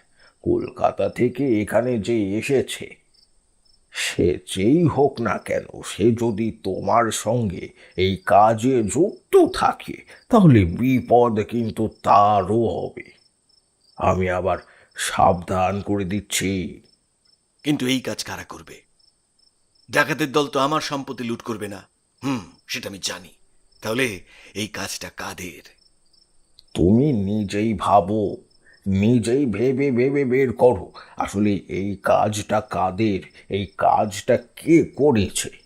যদি বার করতে পারো তাহলে বুঝতে হবে যে আমার বুদ্ধি এখনো ভালোভাবে কাজ করছে। জমিদার মশাই যেন গর্জন করতে গিয়েও থেমে গেলেন। একটা পায়ের শব্দ দরজার কাছাকাছি এগিয়ে আসতে লাগলো। আমি আর দেরি করলাম না, তাড়াতাড়ি ঘরের কাছ থেকে গিয়ে দরজাটা অল্প করে ঘরের ভেতরে ঢুকে পড়লাম। দেখলাম বাইরে বেরিয়ে দেখলাম একজন ভদ্রলোক, বয়স্ক, কাঁচা পাকা চুল, পরনে জমিদারের মতোই জবরদস্ত পোশাক। এক লাঠি ঠকঠক করতে করতে সিঁড়ির কাছ পর্যন্ত এগিয়ে গিয়ে লোকটা আবার বলল, এখনো সময় আছে, সব কিছু আগের মতন ঠিক করে দাও, দেখবে সব ঠিক হয়ে যাবে। কারা এই কাজ করেছে তা আমি জানি না, তবে যদি জানতাম তাহলে তাদের একবার বাহুবা দিয়ে আমি দিতাম। জমিদার বল্লভ রায়ের সিন্ধুকে হাত দিল যারা, তাদের বুকের পাটা আছে তা কিন্তু বলতে হবে। জমিদার মশাইকে দেখা গেল না। লোকটা ঘটঘট করে সিঁড়ি দিয়ে নেমে চলে গেল। আমি আবার ভাবনায় পড়লাম যে লোকটি কে। জমিদার মশাইয়ের সঙ্গে যেভাবে আপনি এবং তুমি করে কথা বলছিল তাতে মনে হচ্ছিল বন্ধুস্থানীয় কেউ হবে। বয়সও মোটামুটি কাছাকাছি। তাছাড়া জমিদার গোছেরই কেউ হতে পারে।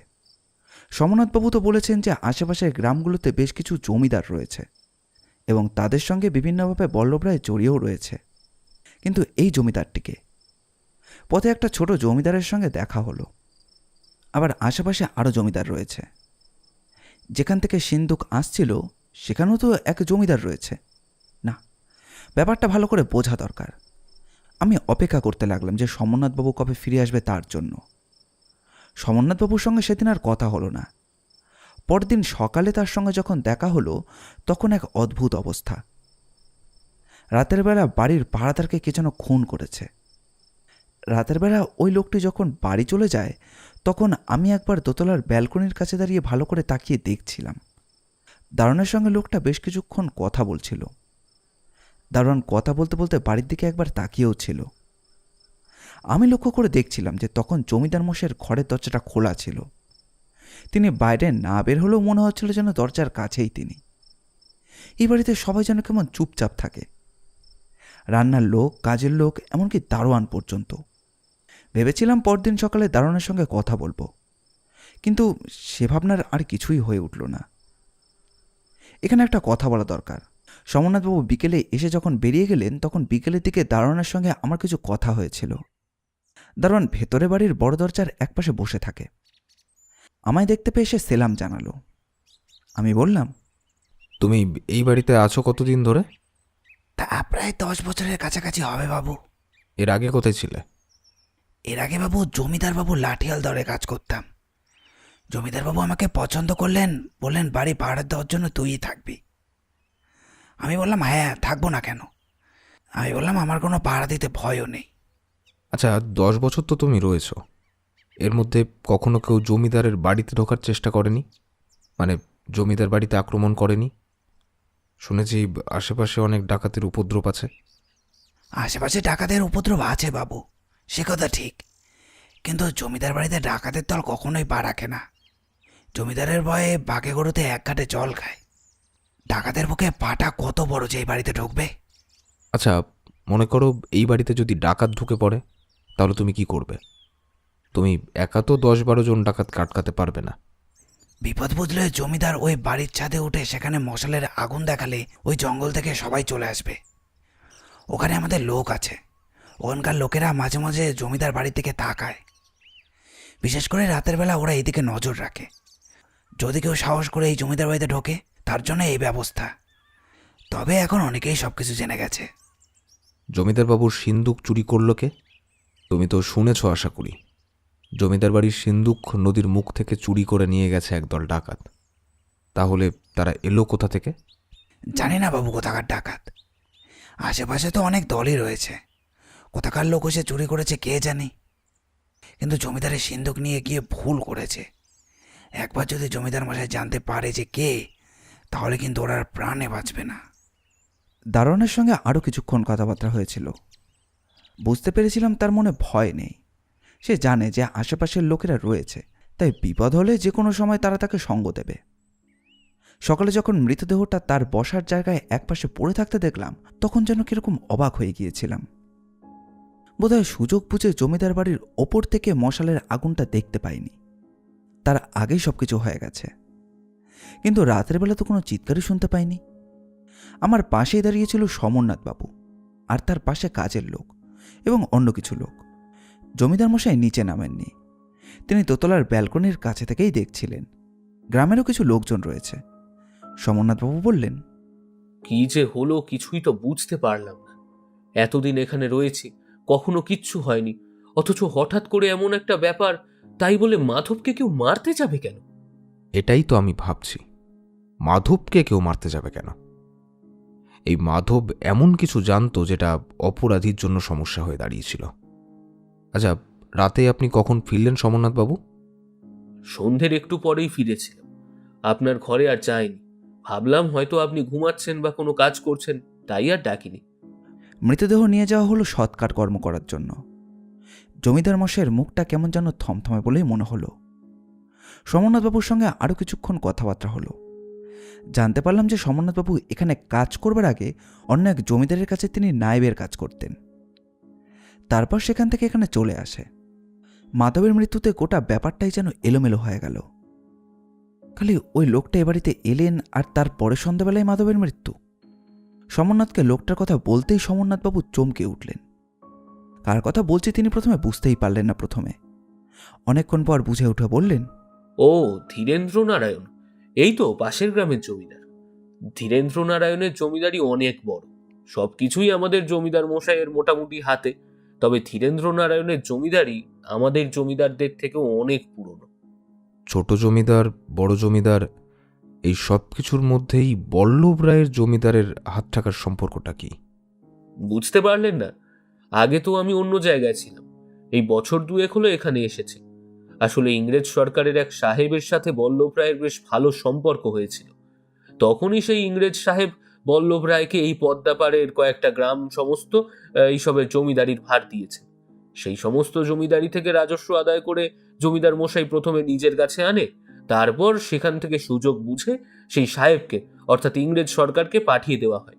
তখন অনেক জমিদারি ইংরেজ সাহেবের বিরোধিতা করেছিল, তাই সবার কাছ থেকে জমিদারি কেড়ে নেওয়া হলেও পরে বল্লভ রায়ের কথাতেই তারা সবাই আবার জমিদারি ফিরে পায়। কিন্তু তারা নামেই জমিদার, সবাই আমাদের জমিদার মশাইয়ের অধীনে। তাই তো সেই জমিদারির কাজ ছেড়ে আমি এখন এখানে এসেছি। আরেকটা আশ্চর্যের ব্যাপার লক্ষ্য করলাম সমরনাথ বাবু, 2 বছর ধরেই পদ্মার দুই পারে ডাকাত দলের উপদ্রব এমনভাবেই বেড়ে চলেছে। হতে পারে সমস্ত জমিদারের হাত থেকে জমিদারি চলে যাওয়ার জন্যেই জায়গায় জায়গায় ডাকাতের দল মাথাচাড়া দিয়ে উঠেছে। সমরনাথবাবু কোনো উত্তর দিলেন না। উত্তর আমারও প্রয়োজন ছিল না। কোথা থেকে যেন একটা আশার আলো একটু একটু করে দেখতে পাচ্ছিলাম। কিন্তু আগের দিন রাত্রে ওই বড় জমিদার, কি যেন নাম, পরে জেনেছিলাম ধীরেন্দ্র নারায়ণ, তার কথাগুলোর কোনো মানেই বুঝতে পারছিলাম না। জমিদার মশাই এমন কি ভুল করেছেন যার জন্য তার ছেলে মেয়েদের তার থেকে দূরে থাকতে হয়? এমন কোন ভুলের শাস্তির কথা ধীরেন্দ্র নারায়ণ জমিদার মশাইকে বলে গেলেন এবং জমিদার মশাইও চেষ্টা করে তার প্রতিবাদ করতে পারলেন না? দেখতে দেখতে বিষ্ণুপুরে আমার বেশ কয়েকটা দিন কেটে গিয়েছিল। সেদিন দুপুরের দিকে জমিদার মশাইয়ের ডাক পেয়ে তার ঘরে ঢুকে দেখি জমিদার মশাই তার বিছানার একটা বালিশে হেলান দিয়ে বসে রয়েছেন। আমাদেরকে বললেন, দারোগাবাবু, আপনার ওপর আমার অনেক ভরসা আছে, কিন্তু বেশ কটা দিন তো হয়ে গেল। আপনি কি সত্যি কিছু বুঝতে পারলেন না? মানে আমার এই ভরা সিন্ধুক কে চুরি করলো? তাছাড়া এখন তো মাধবকেও কেউ খুন করে চলে গেল। মাধবকে কে খুন করলো সে ব্যাপারে অন্তত কিছু করুন। মাধবকে যে মেরেছে তাকে এত সহজে তো আমি ছাড়তে পারবো না। মাধবকে কে খুন করেছে সেটা আমি খুঁজে বার করব। আপনার সিন্দুক কোথায় আছে সেটাও একরকম আমি প্রায় ধরেই ফেলেছি, আর একটু বাকি আছে। আমায় একদিনের জন্য বেরোতে হবে। আমার সঙ্গে এমন একজন বিশ্বস্ত সঙ্গী আপনি দেবেন যাকে আপনি বিশ্বাস করতে পারেন। সমরনাথ বাবু কিংবা এই বাড়ির কেউ নয়, অন্য কেউ, যিনি আমাকে চেনেন না এবং জানেন না যে আমি আসলে এখানে কি করতে এসেছি। আমার কথায় বোধহয় জমিদার মশাই অবাক হলেন, কিন্তু তবুও একজনকে আমায় জোগাড় করে দিলেন। গোটা ব্যাপারটা গোপনই রইল। পরদিন ভোরবেলা সেই গরুর গাড়িতে আমি বেরিয়ে পড়লাম। আমার বেরোনোর উদ্দেশ্য আমি ঠিক করেছিলাম যে এখান থেকে প্রথমে যাব সেই ছোট জমিদারের কাছে, যেখান থেকে সিন্দুক বল্লভ রায়ের কাছে রওনা হয়েছিল। তার কাছে গিয়ে সেই 4 জন সিন্দুক বয়ে নাও কুলির ব্যাপারেও খোঁজ করব। সেটাই করলাম। কুলিতে 3 জনের ব্যাপারে জমিদার মশাই বলতে পারলেও 4র্থ জনের ব্যাপারে কিন্তু বলতে পারলেন না। এবং আশ্চর্যজনক যে 3 জনের কথা জমিদার মশাই বললেন, সেই লোকেরা একে একে সবাই আমার সঙ্গে দেখা করল। 4র্থ জনের সঙ্গে কিন্তু আমার দেখা হলো না। অর্থাৎ 4র্থ জন ছিলই সেই জন যার মৃত্যু হয়েছে নদীর জলে, যাকে খুঁজে পাওয়া যায়নি। মনের ভেতর যেন একটা খটকা লেগেই রইল।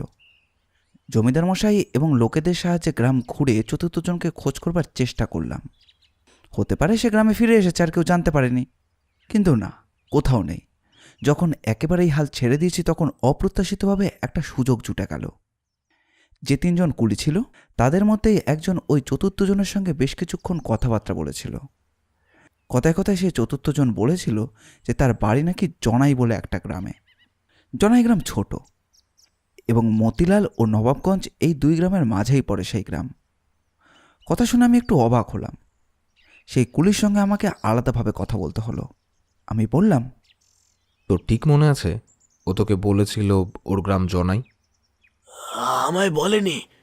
কথায় কথায় ও জনাইয়ের কথা 2-1 বলেছিল, তাতেই মনে হলো ওর গ্রাম জনাই। তাছাড়া আমরা 3 জন তো এই গ্রামেরও বলেছিল ও আমাদের পাশেরই কোন গ্রাম থেকে এসেছে। আমার মনে হলো জনাই গ্রাম থেকেই এসেছে। সেদিন কি হয়েছিল? নৌকাতে যখন ডাকাত পড়ল তখন তো তোরা সেখান থেকে পালিয়েছিলি, কিন্তু ও কোথায় গেল জানিস না? ডাকাত যখন পড়লে তখন তো ভয় আমাদের রক্ত মাথায় উঠে গেছে বাবু। আমি তো কোনো রকমের সিন্দুক ছেড়ে দিয়ে নৌকায় একপাশে চলে গিয়েছিলাম, ডাকাতরা মারতে এলেই নদীর জলে ঝাঁপিয়ে পড়বো ভেবে। ডাকাত কিন্তু মারল না। তারা ডাকাতরা পাহারাদারদের মারতে লাগলো, তাদের মারধর করলো। আমাদের কিন্তু তেমন কিচ্ছু করলো না, শুধু ভয় দেখালো যে সিন্দুক ছেড়ে যেন আমরা চলে যাই, না হলে লাঠির বাড়ি মেরে মাথা ফাটিয়ে দেবে। আর তাতেই আমরা তো 2 জন ঝাঁপিয়ে পড়লাম। আমাদের আরেকজনও কিন্তু লড়েছিল ওই ডাকাতগুলোর সঙ্গে, কিন্তু তারপরে ভয় লাফিয়ে পড়ে। আরেকজনের কথা আমি জানি না। নিজে বাঁচলে বাপের নাম বাবু, ও কি করছে আমি তা কি করে জানবো বলো? আচ্ছা, এই যে তোরা সিন্দুক নিয়ে যাচ্ছিলি, এই সিন্দুক নিয়ে যাওয়ার কথা বাইরে থেকে কেউ জানতো? বাইরে আর কেউ জানতো না। আমরা 4 জনে এখান থেকে সিন্দুক নিয়ে বেরোই ওই পাহারাদারদের নিয়ে। পাহারাদার এসেছিল নৌকায় করে। সন্ধ্যেবেলা নৌকা এসে লাগে আমাদের গ্রামের ঘাটে, সেই নৌকোতেই আমরা উঠি। আমাদের ঘাট পর্যন্ত পৌঁছে দিয়ে এসেছিল, ওই লোকটাকে নায়েব মশাই জোগাড় করেছিল। কিন্তু নায়েব মশাইয়ের সঙ্গে কথা বলে জানা গেল যে লোকটাকে সে আগে দুবার গ্রামে দেখেছে, তাই তাকে সে এ গ্রামেরই মনে করেছিল। একটা কাজের জন্য জোর করেছিল, তাই কাছাকাছি কাউকে না পেয়ে ওই সিন্দুক তোলার জন্য কুলি হিসেবেই তাকে বরাদ্দ করা হয়েছিল। আসলে কাজ করবার জন্য যার আসার কথা ছিল সেদিন নাকি সে সঠিক সময় আসেনি। আবার একটা নতুন সূত্র পাওয়া গেল। আমার সঙ্গে জমিদার বল্লভ রায় যে লোকটিকে দিয়েছিল তার নাম রথীনাথ। সে কিন্তু আমার সমস্ত কর্মকাণ্ডে অবাক হয়ে গেল, তবুও চুপ হয়ে সব দেখতে লাগলো। নায়েব মশাইয়ের সঙ্গে সেই লোকটির বাড়িতে আমরা গিয়ে পৌঁছলাম, যার যাওয়ার কথা ছিল, কিন্তু সে সময় যেতে পারেনি। সে জানালো যে যাবে বলে ঠিক করেছিল, কিন্তু সেদিনই গ্রামের পথে একজনের সঙ্গে দেখা হয়ে যায়। লোকটা অচেনা, পাশের গ্রামের লোক। কথায় কথায় তারা একসঙ্গে যায় এবং সেখানে গিয়ে ওরা কি সমস্ত খেয়েছিল, আর তারপরে শুরু হয় তার পেটে ব্যথা। এত ব্যথা তার হচ্ছিল যে সে ভালোভাবে দাঁড়িয়ে থাকতে পারছিল না। ওই লোকটি তার বন্ধুর সঙ্গে তাকে বাড়ি পর্যন্ত পৌঁছে দিয়েছিল এবং পেটে ব্যথার ওষুধও দিয়ে যায়।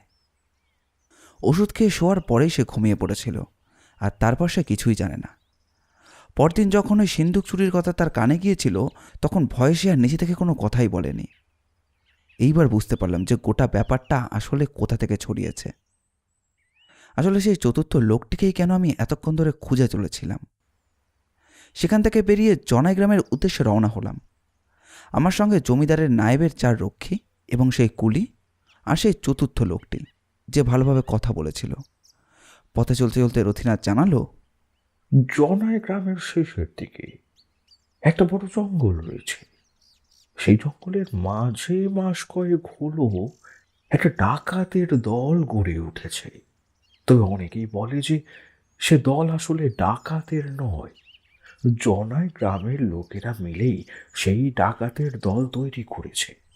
তারা গরিবদের লুট করে না, জমিদার কিংবা বড় মানুষদের বাড়িতে লুট করে এনে জনাই গ্রামের মানুষদের মধ্যে সেই অর্থ বিলিয়ে দেয়, যাতে জনাই গ্রামের লোকেরা না খেয়ে মরে না যায়।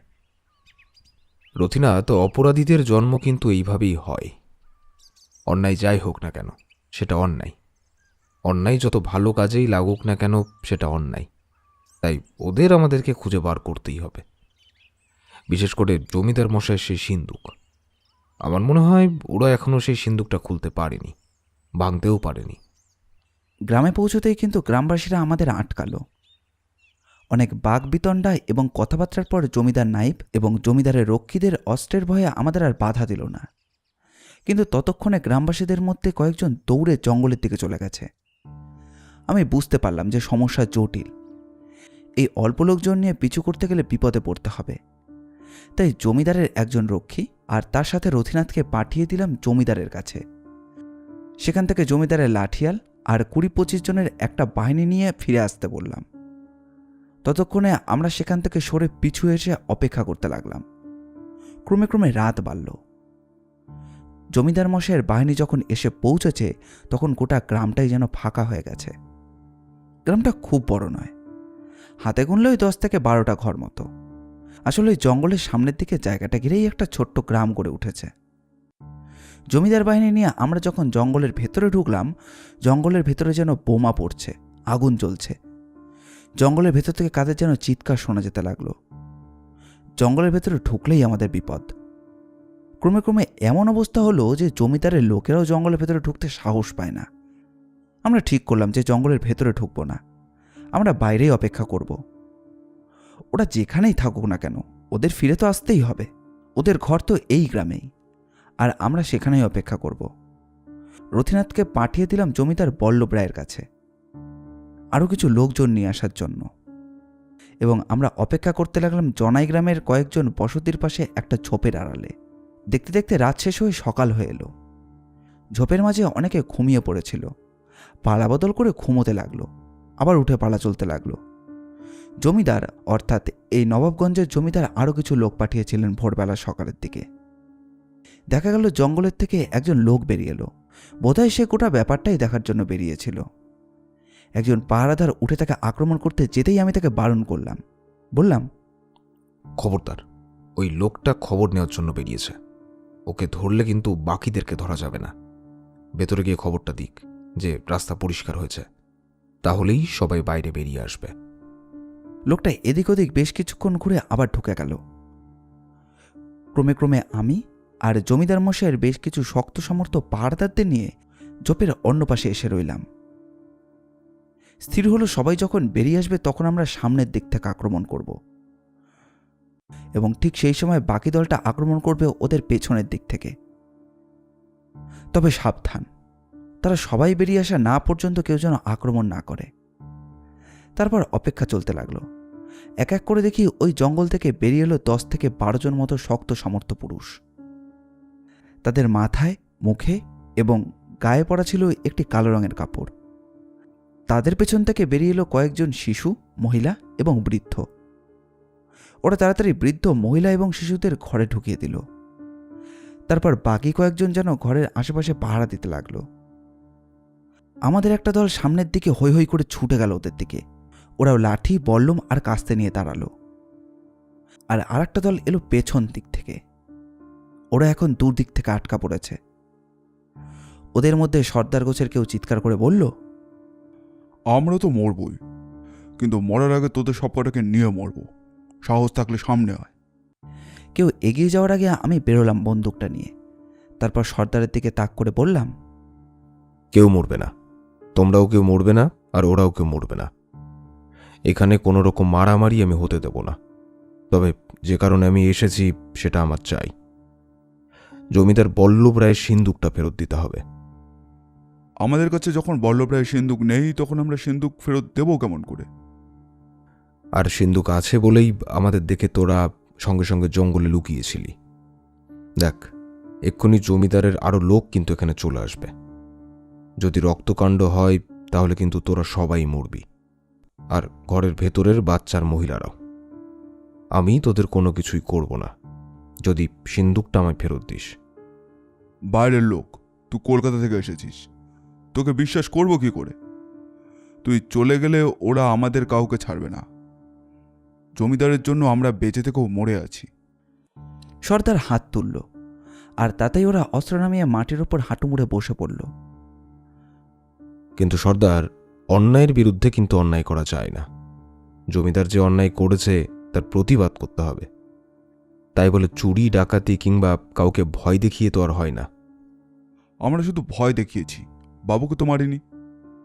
আমরা সিন্ধুক এনেছি পেটের জন্য, না হলে খেতে পারবো না। খরাতে মাঠে ফসল শুকিয়ে গেছে, ফসল হবে না, অথচ জমিদারকে খাজনা দিতেই হবে। না দিলে ওরা লাঠিয়াল ঢোকাবে, ওরা আমাদের মারবে, মেয়ে মানুষদের ওপর অত্যাচার করবে। আর কতদিন মুখ বুজে সহ্য করবো আমরা? হ্যাঁ, আমি জমিদারের সঙ্গে কথা বলবো। আমি সবার সঙ্গে কথা বলে কিছু একটা ব্যবস্থা করব। কিন্তু ওই সিন্দুক আমায় ফিরিয়ে দিতে হবে। ও সিন্দুক আমরা খুলিনি, ও সিন্দুক খুলেও দেখিনি যে ওর মধ্যে কী আছে। কিন্তু জমিদারদের সব কিছু লুট করে রাখবো, এটাই আমাদের সিদ্ধান্ত ছিল। কিন্তু তুই যখন বলছিস, তোর কথায় ভরসা করছি আমি। ঠিক তখনই একটা গরুর গাড়ি এসে পড়ল, আর তার পেছনেই দেখতে পেলাম জমিদার বল্লভ রায়। এমনকি সমরবাবুকেও দেখা গেল। বল্লভ রায়ের হাতে দোনলা বন্দুক। তিনি বন্দুক তুলে বললেন, আপনারা সরে যান দারোগা বাবু, ওকে আমি গুলি করে মারবো। আমার সিন্ধুকে হাত দেওয়া এত বড় অস্পর্ধা। সঙ্গে সঙ্গে সর্দারের পেছনে থাকা সকলেই অস্ত্র তুলে নিয়েছে। এদিকে জমিদারের পেছনে থাকা লোকরা হৈ হৈ করে উঠল। আবার কোনো একটা কাণ্ড না ঘটে যায়। তাই আমি জমিদারের দিকে তাকিয়ে কিছু বলতে যাব, তার আগে একটা অদ্ভুত ব্যাপার দেখতে পেলাম। কখন যেন সমরনাথের হাতে উঠে এসেছে একটা ছুরি। সমরনাথ পেছনের দিক থেকে জমিদারের গলার কাছে সেই ছুরিটা ধরে বলল, অনেক হয়েছে সর্দার। এই জমিদারির জন্য এত কিছু হয়েছে। এই 2 বছর ধরে আমি সব দেখেছি, সব শুনেছি, সব কিছু জানি। একে তুমি মারতে পারলে? ভুল করছেন সমরনাথ বাবু, এতে কিচ্ছু হবে না। এর বদলে আবারও একজন জমিদার আসবে, সে আবার একই কাজই করবে। আপনাদের সবাইকে একসাথে কাজ করতে হবে। আপনি জানেন না দারোগা বাবু, শুধুমাত্র এই জমিদার বল্লভ রায়ের জন্য বাকি সমস্ত জমিদারের এমন হয়েছে। একমাত্র এনার জন্যই তাদের এমনভাবে কাজ করতে হয়। যখন ইংরেজ সাহেবের বিরুদ্ধে সবাই লড়াই করার চেষ্টা করেছে, তখন ইনি ইংরেজদের সঙ্গে হাত মিলিয়েছেন, আর তাতেই সে এক অদ্ভুত অবস্থা। সমরনাথবাবু কিছুতেই জমিদার মশাইকে ছাড়বেন না। ওপাশে সর্দার ততক্ষণে অস্ত্র তুলে নিয়েছে। সমরনাথের গায়ে যদি কেউ হাত দেয় তাহলে সর্দার এবং তার লোকেরাও তাকে কেউ ছাড়বে না। এদিকে নবাবগঞ্জের জমিদারেরা ততক্ষণে এসে পড়েছে। এমন সময় বাধ্য হয়ে আমি রিভলভার বার করে একটা গুলি চালালাম। তারপর বললাম, সবাই অস্ত্র নামান, সবাই, কেউ অস্ত্র হাতে রাখবেন না। জমিদার মশাই, আপনিও বন্দুকটা নামান। সমরনাথবাবু, আপনি ওখান থেকে সরে আসুন। কিন্তু আমার কথা সবাই শুনলেও বল্লভ রায় শুনলেন না। বন্দুক নিয়ে বন্দুকের পেছন দিক থেকে সমরনাথ বাবুর মাথায় লক্ষ্য করে মারলেন এক। সঙ্গে সঙ্গে তার মাথাটা ফেটে গেল, গলগল করে রক্ত বেরোতে লাগলো। সমরনাথবাবু দেরি না করে ওই সামান্য মুহূর্তেই সেই ছুরিটা আমলে গেঁথে দিলেন জমিদার বল্লভ রায়ের গলাতে। সকলেই হৈ হৈ করে উঠল, যা হওয়ার ততক্ষণে হয়ে গেছে। সমরনাথবাবু মাটিতে পড়ে জ্ঞান হারিয়েছেন। পরিস্থিতি এমন হয়ে গেল যে কী করব তা বোঝা যাচ্ছিল না। এখান থেকে থানা অনেক দূরে। নবাবগঞ্জের জমিদারকে খবর দেওয়া হলো। পরিস্থিতি তখন আমরা সামাল দিয়ে রেখেছি। জমিদার মশাই এসেই নিজেদের লোক এবং বল্লভ রায়ের লোককে সবাইকে পাঠিয়ে দিলেন। বল্লভ রায় ততক্ষণে মারা গেছেন। ছুরি গলার কাছে আঘাত লাগতেই তিনি ইহলোকের মায়া ত্যাগ করে চলে গেছেন। সমরনাথবাবু অজ্ঞান অবস্থায় ছিলেন। তাকে গরুর গাড়িতে নিয়ে যাওয়া হলো। সঙ্গে সঙ্গে সেই সিন্দুক নিয়েও আমরা বেরিয়ে পড়লাম। এমন একটা অদ্ভুত পরিস্থিতির জন্যই হোক বা অন্য কোনো কারণেই হোক, সবাই শান্ত হলো। সমরনাথবাবুর জ্ঞান যখন ফিরল তখন প্রায় বিকেল হয়ে গেছে। এর মাঝে রথীনাথকে নিয়ে আমি জমিদার বল্লভ রায়ের ছেলে ধীরেন্দ্র নারায়ণ এবং আরও যাদেরকে খবর দেওয়া দরকার তাদের খবর পাঠিয়ে দিয়েছিলাম। তাছাড়া খবর পাঠিয়ে দিয়েছিলাম এখান থেকে বেশ খানিকটা দূরে একমাত্র থানায়। সমরনাথবাবু, সব কিছু তো ঠিকই হয়ে গেল, কিন্তু একটা কথা আপনি এখনো বললেন না। হঠাৎ করে পাহারাদার মাধবকে মারতে গেলেন কেন? আপনি এই ব্যাপারটা ধরলেন কি করে? ওই বাড়িতে তাকে মারার মতন মোটিভ একমাত্র আপনারই হতে পারে। জমিদার মশাইয়ের তাকে মারার পেছনে কোনো কারণ নেই। ধীরেন্দ্র নারায়ণ এই বাড়িতে সেদিন এসেছিলেন বটে, তবে সেই দিন তিনি এসেছিলেন জমিদার মশাইকে সাবধান করতে, মাধবকে মারতে না। তিনিই মাধবকে মারবেন না। বাইরে থেকে কেউ মাধবকে মারতে গেলে মাধব চিৎকার করবে, অন্তত কেউ না কেউ বাড়ি থেকে শব্দটা শুনতে পাবে। তাই এমন কারোর মাধবকে মারার সুযোগ রয়েছে যাকে মাধব চেনে। তাছাড়া আপনার ছুরিটা মাধবের বুকে এমনভাবে ক্ষত করেছিল যে সেই ক্ষতের সঙ্গে আপনার ওই হাতের হাতুড়ির একটা মিল রয়েছে। বোধহয় ওটা আপনার আত্মরক্ষার জন্য। সেদিন রাতের বেলা যখন আমি ফিরলাম তখন সর্দারের দুজন লোক আমার সঙ্গে ফিরেছিল। আমায় ওরা জমিদার বাড়ির সামনে নামিয়ে দিয়ে তারপর চলে যায়। কিন্তু মাধব ব্যাপারটা দেখে ফেলেছিল। মাধবকে তখনকার মতো আমি বুঝিয়ে দিলেও রাতের বেলা মাধব আবার আমায় বলতে থাকে যে সর্দারকে সে চেনে। সর্দার যে ডাকাত দলের লোক হয়েছে সে কথা মাধব শুনেছে। এই সমস্ত কথা সে জমিদারকে বলে দেবে। তাই বাধ্য হই। জমিদার মশাইয়ের মৃত্যুর খবর শুনে তার ছেলে ধীরেন্দ্র নারায়ণ এবং পুলিশ সকলেই আসবে। আশা করি পুলিশই আগে আসবে, কারণ যতদূর শুনেছি থানাটা এখান থেকে কাছেই। ধীরেন্দ্র নারায়ণ এখন গ্রামে নেই, তিনি ফিরলে আসবেন, এবং জমিদারের ছেলের গ্রাম এখান থেকে অনেক দূরে। পুলিশ এলে পুলিশকে সমস্ত ব্যাপারটা বুঝিয়ে দিয়ে আমায় ফিরতে হবে। এবার তো আর আপনি আমাকে ফেরাতে পারবেন না, তবে গোটা ব্যাপারটা আমি দেখছি। রথীনাথকে আমি সঙ্গে নিয়ে যাচ্ছি। রথীনাথ কৈখালি থেকে গরুর গাড়িতে কিংবা ঘোড়ার গাড়িতে তুলে দিলেই হলো। সমরনাথবাবু কোনো কথা বললেন না। জমিদারের লোকেদের দিয়ে পাহারাতেই রাখলাম জমিদার বাড়ি। এবার লোকাল থানার পুলিশ আসতেই তাদের সমস্তটা বুঝিয়ে দিয়ে আমি রথীনাথকে নিয়ে বেরিয়ে পড়লাম। নিজের লোকেরা এমন কাজ করবে কেন? যে বাড়ি আসলে ডাকাতদের আড্ডা, সেই বাড়ির সম্পত্তি কিংবা সিন্দুক ডাকাত চুরি করতে যাবে কেন? রথীনাথ অবাক হয়ে আমার দিকে তাকিয়ে রইল। আমরা হাঁটতে হাঁটতে পর্দার পাড়ে গিয়ে পৌঁছলাম। পর্দার ঠান্ডা হাওয়া আমার গায়ে এসে ধাক্কা দিচ্ছে। বললাম, বুঝতে পারলি না, তাই না? আচ্ছা, জমিদার বাড়ির পেছনে ওই জঙ্গলের মাঝে যে জমিদারের লাঠিয়ালদের আস্তানা আছে, ওই আস্তানায় গ্রামের লোকেরা কখনো গেছে? কখনো গিয়ে দেখেছে যে সেখানে আসলে কি হয়? না, জমিদার মশাই সেখানে যেতে বারণ করে। তাছাড়া সেখানে গেলেই ওরা পছন্দ করে না। কিন্তু আমি গিয়েছিলাম এর মাঝেই, একদিন সন্ধ্যের পরে। ওখানে গিয়ে দেখেছিলাম ওখানে আসলে জমিদারের লাঠিয়ালটা থাকে না। ওই আড্ডা আসলে ডাকাতদের আড্ডা। কিন্তু ডাকাতদের সঙ্গে জমিদার মশাইয়ের কি সম্পর্ক?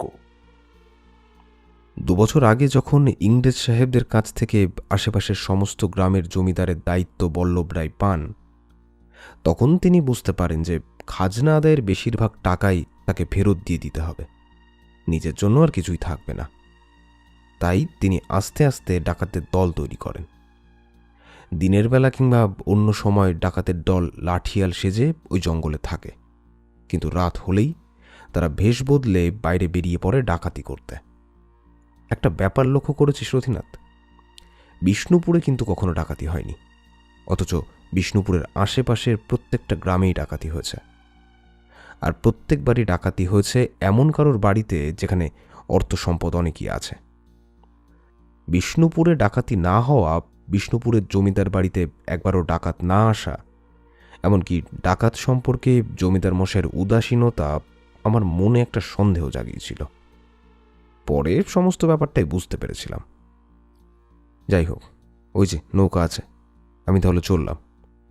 সাবধানে থেকো, বিষ্ণুপুরে হয়তো নতুন জমিদার আসবে, তবে সাবধান, সবাই কিন্তু বিশ্বস্ত না, আর বিশ্বস্ত সবাইকে কিন্তু বিশ্বাস করা যায় না রথীনাথ। আমি সামান্য হাসলাম, তারপর ফিরতে লাগলাম। কলকাতা পৌঁছতে অনেকটা পথ ফিরতে হবে, তবে হ্যাঁ, সিন্দুকটা খুলেছিলাম। সোমনাথের কাছে শুনেছিলাম যে সিন্দুকের ভেতর টাকা পয়সা ছাড়াও বেশ কিছু কাগজপত্র, দলিল থাকবার কথা, কিন্তু খুলে তাই পাওয়া গেল। এত সোনা দানা, অলংকার, টাকা পয়সা সবকিছু খাজনা আদায়ের মাধ্যমে হতে পারে না। বুঝতে পারলাম ডাকাতের দল তাদের কাজ বেশ ভালোভাবেই করেছে। আমাদের আজকের গল্পটি ভালো লাগলে অবশ্যই লাইক, কীরকম লাগলো সেটি কমেন্ট করে জানাবেন। আমরা আপনাদের মধ্যে থেকে একটি কমেন্ট পিন করে দেব। এইরকম গোয়েন্দা গল্প আর অ্যাডভেঞ্চার গল্প আমরা প্রায় নিয়ে আসি। আমাদের চ্যানেলটি ঘুরেও আসতে পারেন। আমাদের চ্যানেলটিকে সাবস্ক্রাইব করে আমাদের পাশে থাকবেন। আপনাদের ভালোবাসা একান্ত কাম্য। ধন্যবাদ।